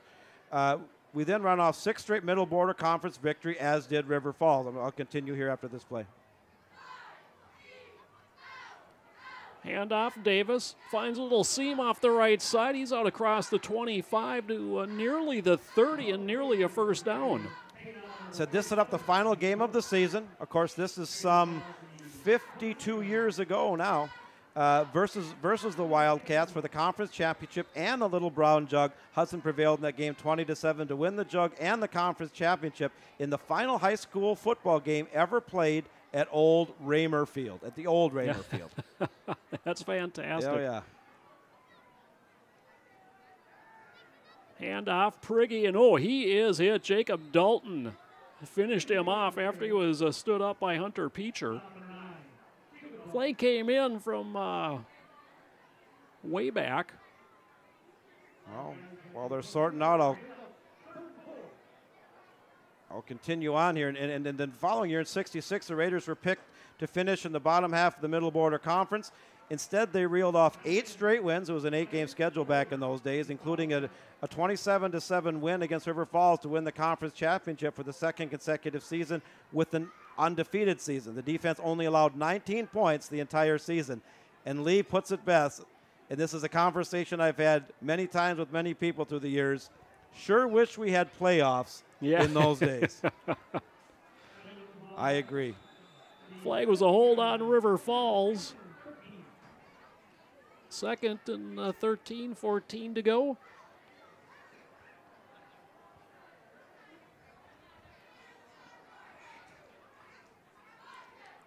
Priggy in motion. They hand off on a counter play. Coming back is Davis, and Davis across the 20 to about the 24-yard line.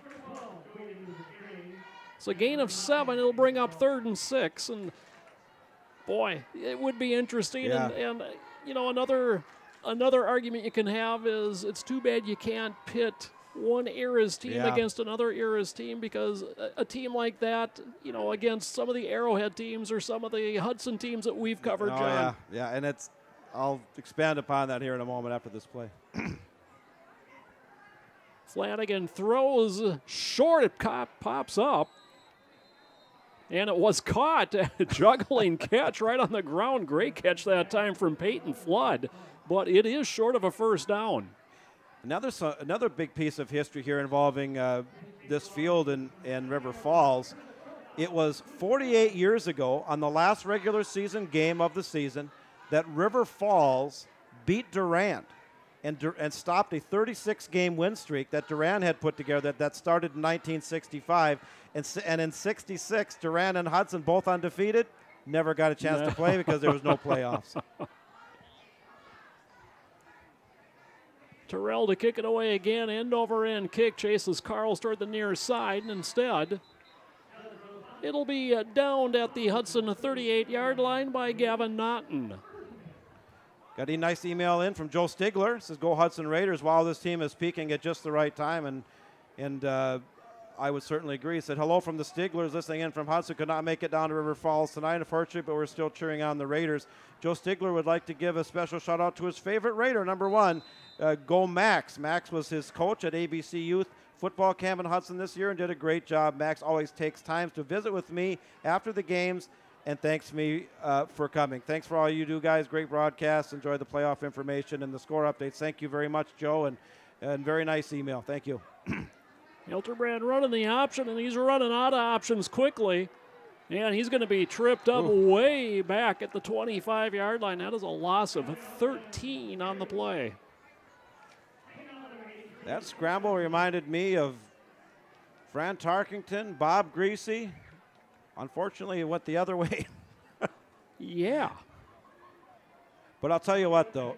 Max Stubendick, when he's on the move, he has excellent field vision and excellent strength. I've seen him throw across his body on the run and very accurately 15 to 20 yards down the field. The kid is strong.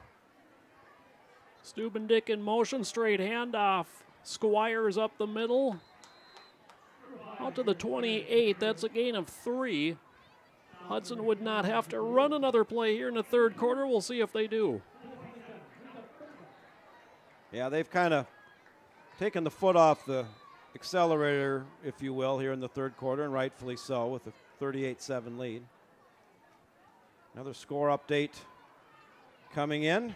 I think Kimberly is going to increase their 65-game winning streak, or increase it to 65, with a 41-0 lead in the third quarter over Appleton East. And now that we have a little break here, the winning streaks, and Kimberly is clearly on top of that conversation right now as well. They should be the number 1 streak in the country. 64, soon to be 65 games.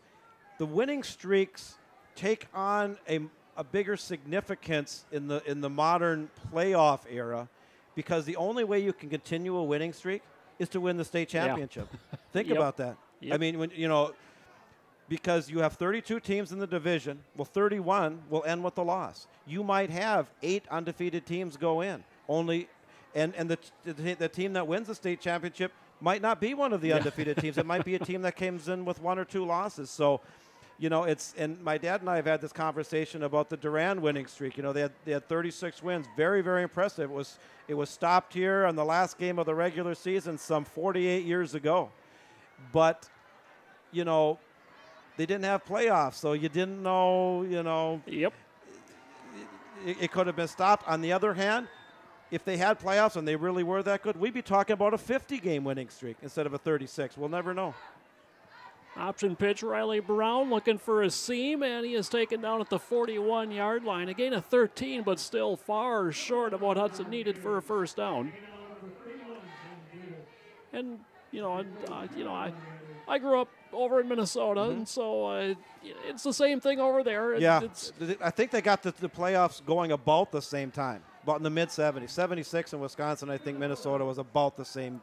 Yeah, roughly the same, because I remember my alma mater, my old high school, arguably the best team in 1970, and the fictional state champion. Yeah, well, that's what Wisconsin had, too. Ben Carl's punt kind of bounces to a stop at the River Falls, a 29-yard line. 30-yard punt, no return. 11-13 to play in this ball game. 38-7 Hudson. We'll continue to keep an eye on those scores. Now, if Stevens Point, Chippewa Falls clearly is not going to pull the upset against Menominee, so they're out of the conversation. But if Stevens Point holds on to win, then they will fill one of the slots in the region. They'll probably be an 8 seed or maybe a 7. And then it comes down to how does Appleton West go in. They're a cut line team, and it'll be interesting how this all shakes out.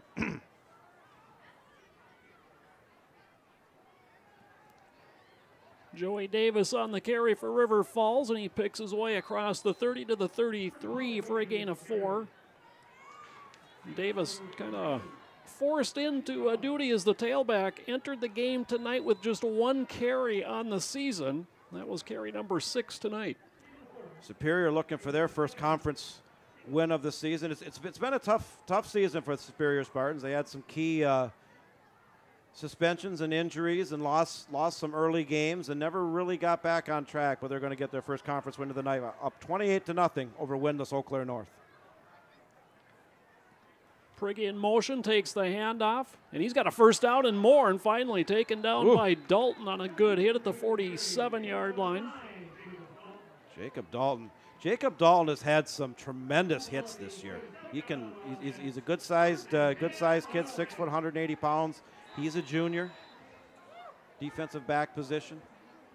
Put a good lick on that time. Fond du Lac in a back-and-forth game over at Stevens Point is now pulled ahead. 17-13, 5:42 left in the fourth. To be at Gorky Park on that one. Again, Priggy in motion, this time the handoff to Davis, and Davis runs through a nice hole, bounces off a tackler, and has a first down to the Hudson 42-yard line. A gain of 11. You talk about that Fond du Lac team, John, and mention that they're a one-loss team, and their one loss was to Kimberly. And a close game. Kimberly's had a couple close games this year. One to Fond du Lac. The other, Appleton North, played them fairly tough. Yep. And they're rolling tonight. But my goodness, to win 65 straight games, it is amazing. Truly amazing. The 4 state championships, at multiple levels. Yeah, 2 different divisions. Another nice run. That was Priggy. Thought I saw some flags fly, however. And that one's coming back. Illegal procedure, the call on River Falls. Of course, we want to thank our cameraman, Adam Stilson, out there. We had to do some creative camera placement tonight. Kind of a packed house up here in this press facility, so we actually have him positioned in the top of the stands right outside where we are in the press. We have a very nice view of the game and plenty of room to work and whatnot. And I want to thank him for his work out there. Part of the River Channel, watching us back home and live on Channel 15 or on the net on HudsonBroadcast.com. Flanagan to throw, setting up the screen, swings it out to Priggy, and he is hit and driven backwards and finally taken down by Alec Colander. That's a loss on the play back to the 50-yard line, a loss of 3. I still like the Hudson defensively is playing aggressive, and they're filtering starters and second-team players in and out. as we expected, as they should. But they're not laying down by any means, and neither is River Falls, really. You know, they're clearly being beaten badly, but they're still out there fighting. Priggy in motion. Davis comes back the other way, and Joey Davis taken down at the Hudson 44-yard line. Schwartz there to finish him off. Gain of 7 brings up 3rd and 12 for the Wildcats. Of course, the Wildcats and Hudson both formerly of the Middle Border Conference. And Hudson switched leagues in '86, and River Falls followed in '89. And River Falls' first year in the conference in '89, they won the conference. They had a very good season that year. Flanagan forced out of the pocket. He's in all sorts of trouble, man. and he is taken down by Cade McDonald way back at the 39-yard line. And Cade McDonald is the player that I definitely noticed last week against Chippewa Falls. Another sophomore, 6'6", 195. How'd you like to see him coming at you? Not a pleasant sight.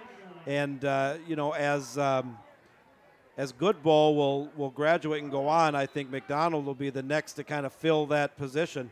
2 more years to go. He's looking good.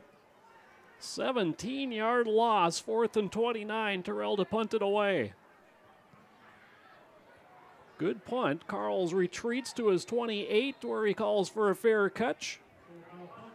And with 7:19 left to play, Hudson will start from there, leading 38-7. And in the Wisconsin high school equivalent of the baseball pennant race, Stevens Point answers right back with Fond du Lac with a touchdown and an extra point. Stevens Point with a 2017 lead over Fond du Lac in Stevens Point. Stevens Point has to have the win to become playoff eligible. 4:41 left in the 4th. A quick strike. Yeah. Like a rematch with them if it could. It'd be unlikely, but we'll see. Got to win tonight. Brady Whaley quarterbacks the Raiders. Whaley, a senior, hands it off. Jacob Sigsworth up the middle for 1 or 2 on the play.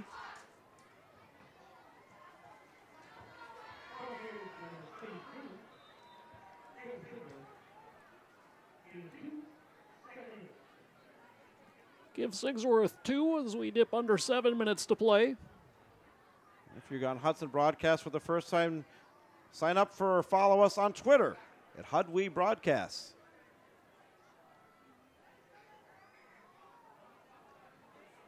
Option pitch was kind of behind Belargin, who reached back, but that kind of stopped the play dead in its tracks. A loss back to the 25-yard line. Sets up 3rd and about 13 for the Raiders. Of course, Brady Whaley getting some reps in there. 5'7", 135. 135 for me, Joe, is a long, faded memory that I will never, ever see again. Yeah, I don't even think I saw that in high school, so. I did as maybe I don't know, freshman, perhaps. Good for him.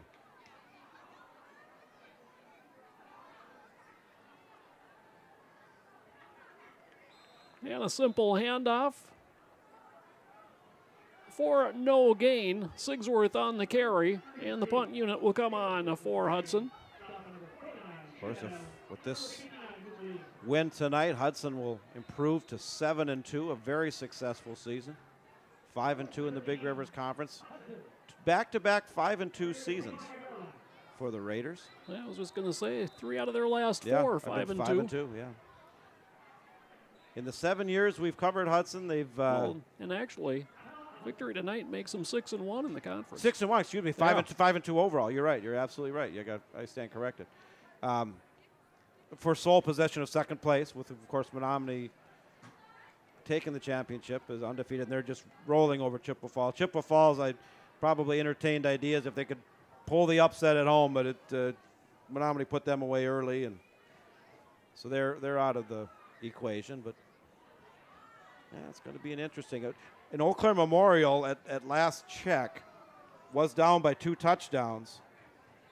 Rice Lake up 28-14, and if they lost, that would put them at 6-3. And I just got this feeling they're gonna slot them at number 6, and we're gonna be 3, and that's what we're gonna be playing next week. We'll see. they could come back, or who knows? We'll see. Hudson using a timeout before this punt, so 5:34 left to play. Nice short hop as Carls gets it away. Nice bounce. Good Hudson bounce. We'll finally come to a stop at the 25-yard line, folks. That is a 50-yard punt. Yeah, nice roll on that one. And looking out there in Raymer Field, hopefully you're enjoying our video tonight, whether you're watching us in Channel 15, TV 15, the River Channel, or on HudsonBroadcast.com over here at Raymer Field.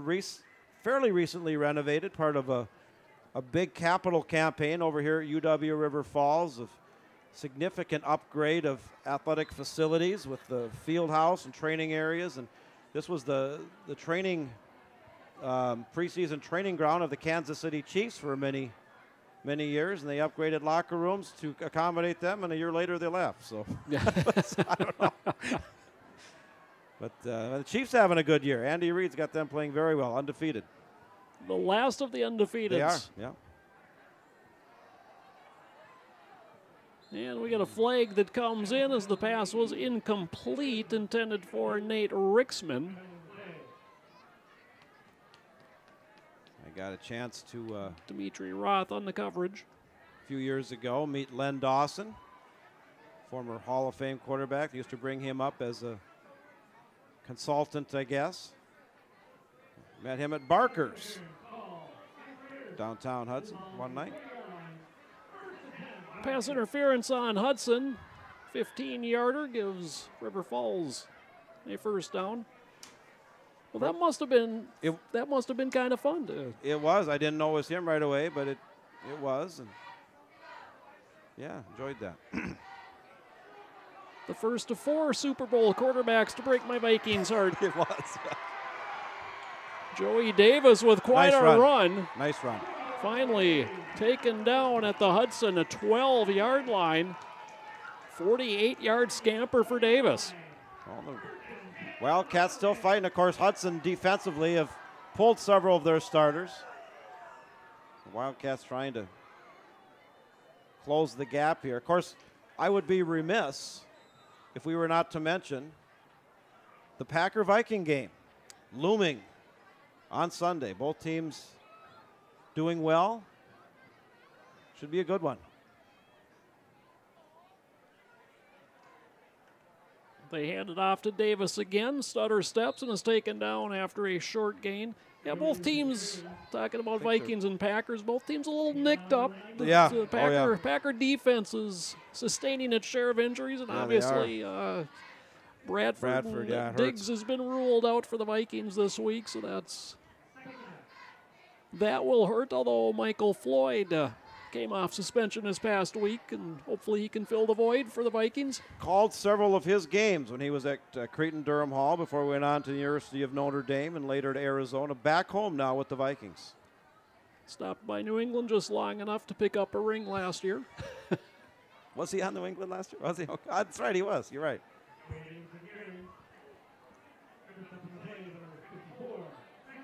Yeah. No gain on the play. It's 3rd and 9 for River Falls. Of course, on the subject of football, been a little tough sledding with P.J. Fleck at Minnesota with the loss to Purdue on the road and Maryland at home prior to that. We'll have to see how they recover against Michigan State tomorrow. Looks like a timeout for... Timeout, first of the half, taken by River Falls. 3:51 left to play. Wildcats facing 3rd and 9 from the Hudson 10. Of course, as a baseball fan, we talked off air about the Cleveland Indians, clearly the best team in baseball the last 2 months, getting upset at home in Game 5 by New York. Of course, the Minnesota Twins capped a good season with a playoff invite. Unfortunately, they lost to the Yankees earlier in the wild card game. So that wild card game, from my perspective, was fun for half an inning. For half. Yeah. Well, the Yankees have just had the Twins number for years. Yeah, a long time. Yeah. You know, dating back to the teams Gardenhire had. It got in, consecutive years. They always run up against New York. I'll tell you who's happy with this Final Four is the sponsors of Major League Well, Baseball, yeah. New York, Oh, yeah. Los Angeles, Chicago, and Houston, Yeah, the four largest markets, big markets, in the country. As the ball comes out, and Hudson has recovered in the defense. Tough break for the Wildcats. Strong again, Max Reynolds, I think, had the hit and recovery for Hudson. Max Reynolds coming in from his linebacker spot. Got to know his dad a little bit, Bob Reynolds. And Bob Reynolds had coffee with him earlier this season. He's part of the bench warmers. We were discussing a few things. And Bob Reynolds, Max's dad, is the all-time tackling leader in junior college history. He played football in junior college. And he set that record in, I believe, 83 or 84, and it still stands to this day. Really? National record, yeah. That is phenomenal. Yeah. Good tackle there, speaking of tackles. Hunter Lutkins on the carry for Hudson.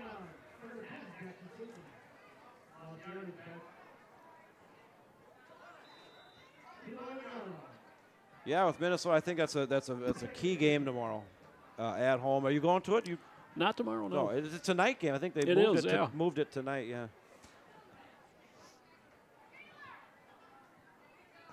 Yeah, Michigan State coming in following a nice win in the Big House last Saturday night. Yes, they did. Good hard run out to the 20-yard line from Sigsworth. Another score update coming in.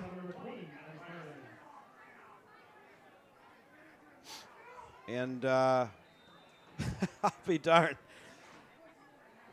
Fond du Lac, in a game that has gone back and forth all night, has scored again and now leads 24-20 over Stevens Point with 2 minutes and 7 seconds left in the fourth.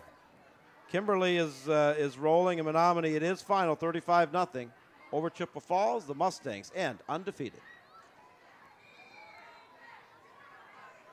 Lutkins in motion. The handoff, however, went to Sigsworth and looked like he kind of slipped down crossing the 20. So the punt unit on for Hudson as the clock marches toward 2 minutes remaining in this football game. Yeah, Hudson playing it pretty close to the vest there, just trying to avoid any turnovers, avoid any injuries, and keep it respectable. Show sportsmanship, which they clearly have here in the second half after a dominating first half. Kicking it away. Wildcats will have one more chance.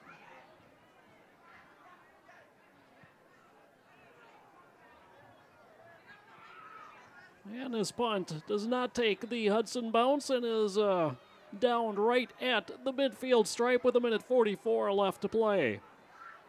So, John, now that we are down to the final four in the baseball playoffs, are you a nostalgia guy? Are you thinking Yankees, Dodgers? I hope not.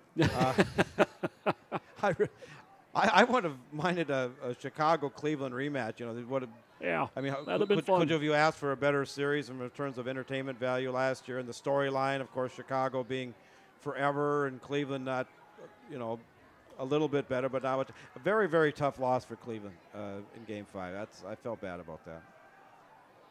Handoff to Davis, and he slides down at the Hudson 44 for a gain of 6. I think Houston will dispatch New York and get in, and I just wonder if the Cubs are just got that little bit of magic from last year and are going to knock, even though they're the lower seed and the underdog, if they're going to take the Dodgers off. The Dodgers were, at one time, they were on pace to win like 120 games. Yeah. Then they went into a slide, but then they started playing well again at the tail end. But we'll see. It's going to be interesting.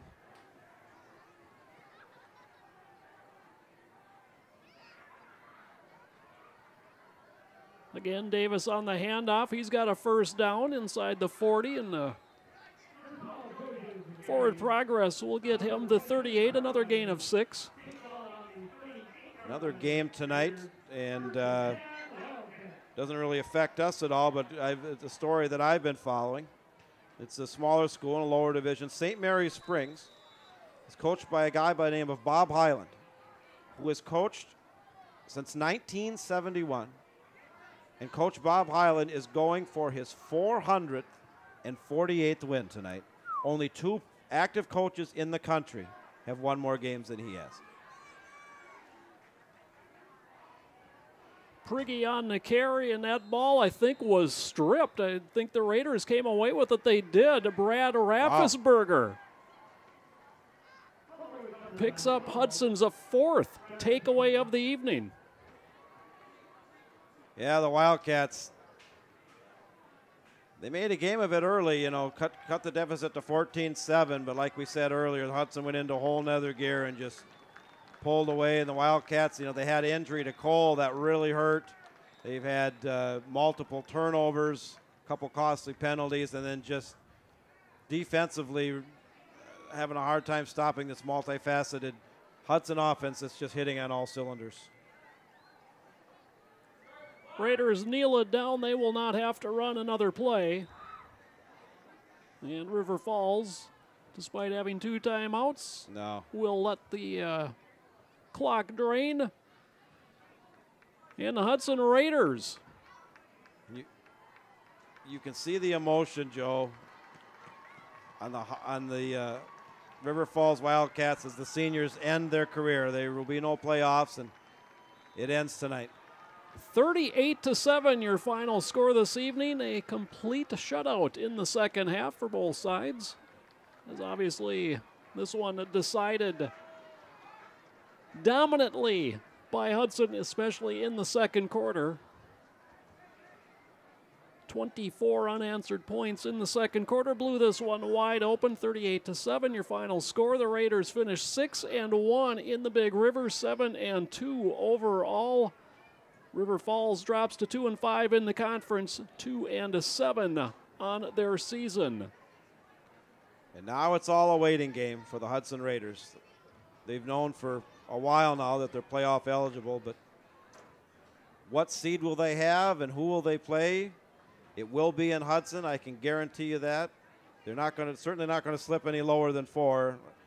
I think they're probably going to go 3. There's an outside chance they could get a 2, but I just think the 2 is going to go to Appleton North. But either way, we will be playing, and we will have the game on a week from today as round 1 of the playoff opens up. It is amazing that we have seen 9 weeks of football already. This season has flown by. Another successful season. Congratulations to Adam Cowles, his entire staff, for leading the Raiders back to the postseason now for the 2nd consecutive season. And trying to do some quick math in my head here. I think this is 6 of the last 7, some of the last 8, something like that. 6 of the last 7, yeah. We started doing this in the fall of 2011. This is season number 7. And they only had one shaky season, and that was 2015. And, you know, it's been, well, you know, they had were 5-2 in 2011, and 7-0, and 7-0 in 12 and 13, 5-2 in 14. They had the 2-5 record in 2015, recovered to 5-2 last year, and upped it to 6-1 this year. Very, very impressive. The team goes to the far side to celebrate with the fans that came over, all the students that made the trip just down the road here to River Falls. Tradition. The jug stays in Hudson again. This is the 9th straight victory for Hudson over River Falls, and once again in dominating fashion. 38-7 your final score, and Hudson did it in every way imaginable, John. They rushing touchdowns, a passing touchdown, a defensive touchdown, a sophomore kicker that proved he had a very strong leg, connecting from 36 yards out with room to spare. Yeah, and a very impressive victory to end the regular season. Hudson will go into the postseason riding a 4-game winning streak. Well, yeah, and you go back to just to quantify how impressive that winning streak is. They suffered a tough loss at Menominee. You know, it closed the gap to within 5. We talked about this earlier, but just too much Justin Evans, and Menominee pulled away late. And since then, Hudson took on and beat an undefeated ranked Rice Lake team, went on the road the next week, defeated an undefeated and ranked Eau Claire Memorial team, came back home, significantly beat a Chippewa Falls team, an average Chippewa Falls team that was trying to become playoff eligible, goes on the road tonight in the rivalry game, a jug game that dates back many, many years against a River Falls team that's played better, recently, has a commanding win tonight. This is a team that's peaking at the right time. I'm really enthusiastic about the playoffs coming up. They certainly are peaking, and 38-7, they dominated this game. And like you said, John, this is a River Falls team that, they were 2-7 this season after tonight, but this was a drastically different team the second half of the season. They played at the time an undefeated Eau Claire Memorial Old Abe's team. Gave them everything they wanted in Carson Park, had the lead in the fourth quarter, I believe, in that game, or tied in the fourth quarter in that game before losing it. Came in here riding a 2-game winning streak. They had enough confidence, but kept this one close in the first quarter, but they really, the wheels kind of fell off when their star sophomore running back was hurt in the second quarter, and, don't know that Seth Cole by himself was going to make a difference in this game tonight, but you could kind of sense all the wind come out of River Falls' sails when he went out of the game. Yeah, it was a tough break, and it came on a fumble that was scooped up by Cole Goodbow, took it to the house for the touchdown run back coming off the fumble, and that was when Hudson was right in the middle of this run they were on after River Falls had closed the gap to 14-7. Then it was all Hudson, and it was all over from that point. But a good effort from River Falls for their home fans. Nonetheless, they're kind of grouping down there in their own zone. Hudson's doing the same in theirs. They'll know who they're going to play by tomorrow morning. A good, hard week of practices ahead, preparing for the playoffs. And I'm looking forward. It's going to be great. That will do it from River Falls here this evening, folks. Check whatever outlet you can check to find out exactly what will be taking place next Friday night. No matter what happens, we'll be here with it as Hudson goes to the postseason. Where, who, when, yet all to be determined. We'll find that out very early tomorrow morning. So yes, we will. Until next Friday night, for John Wecken and for our cameraman Adam Stilson, my name is Joe Moore. Good night, everybody.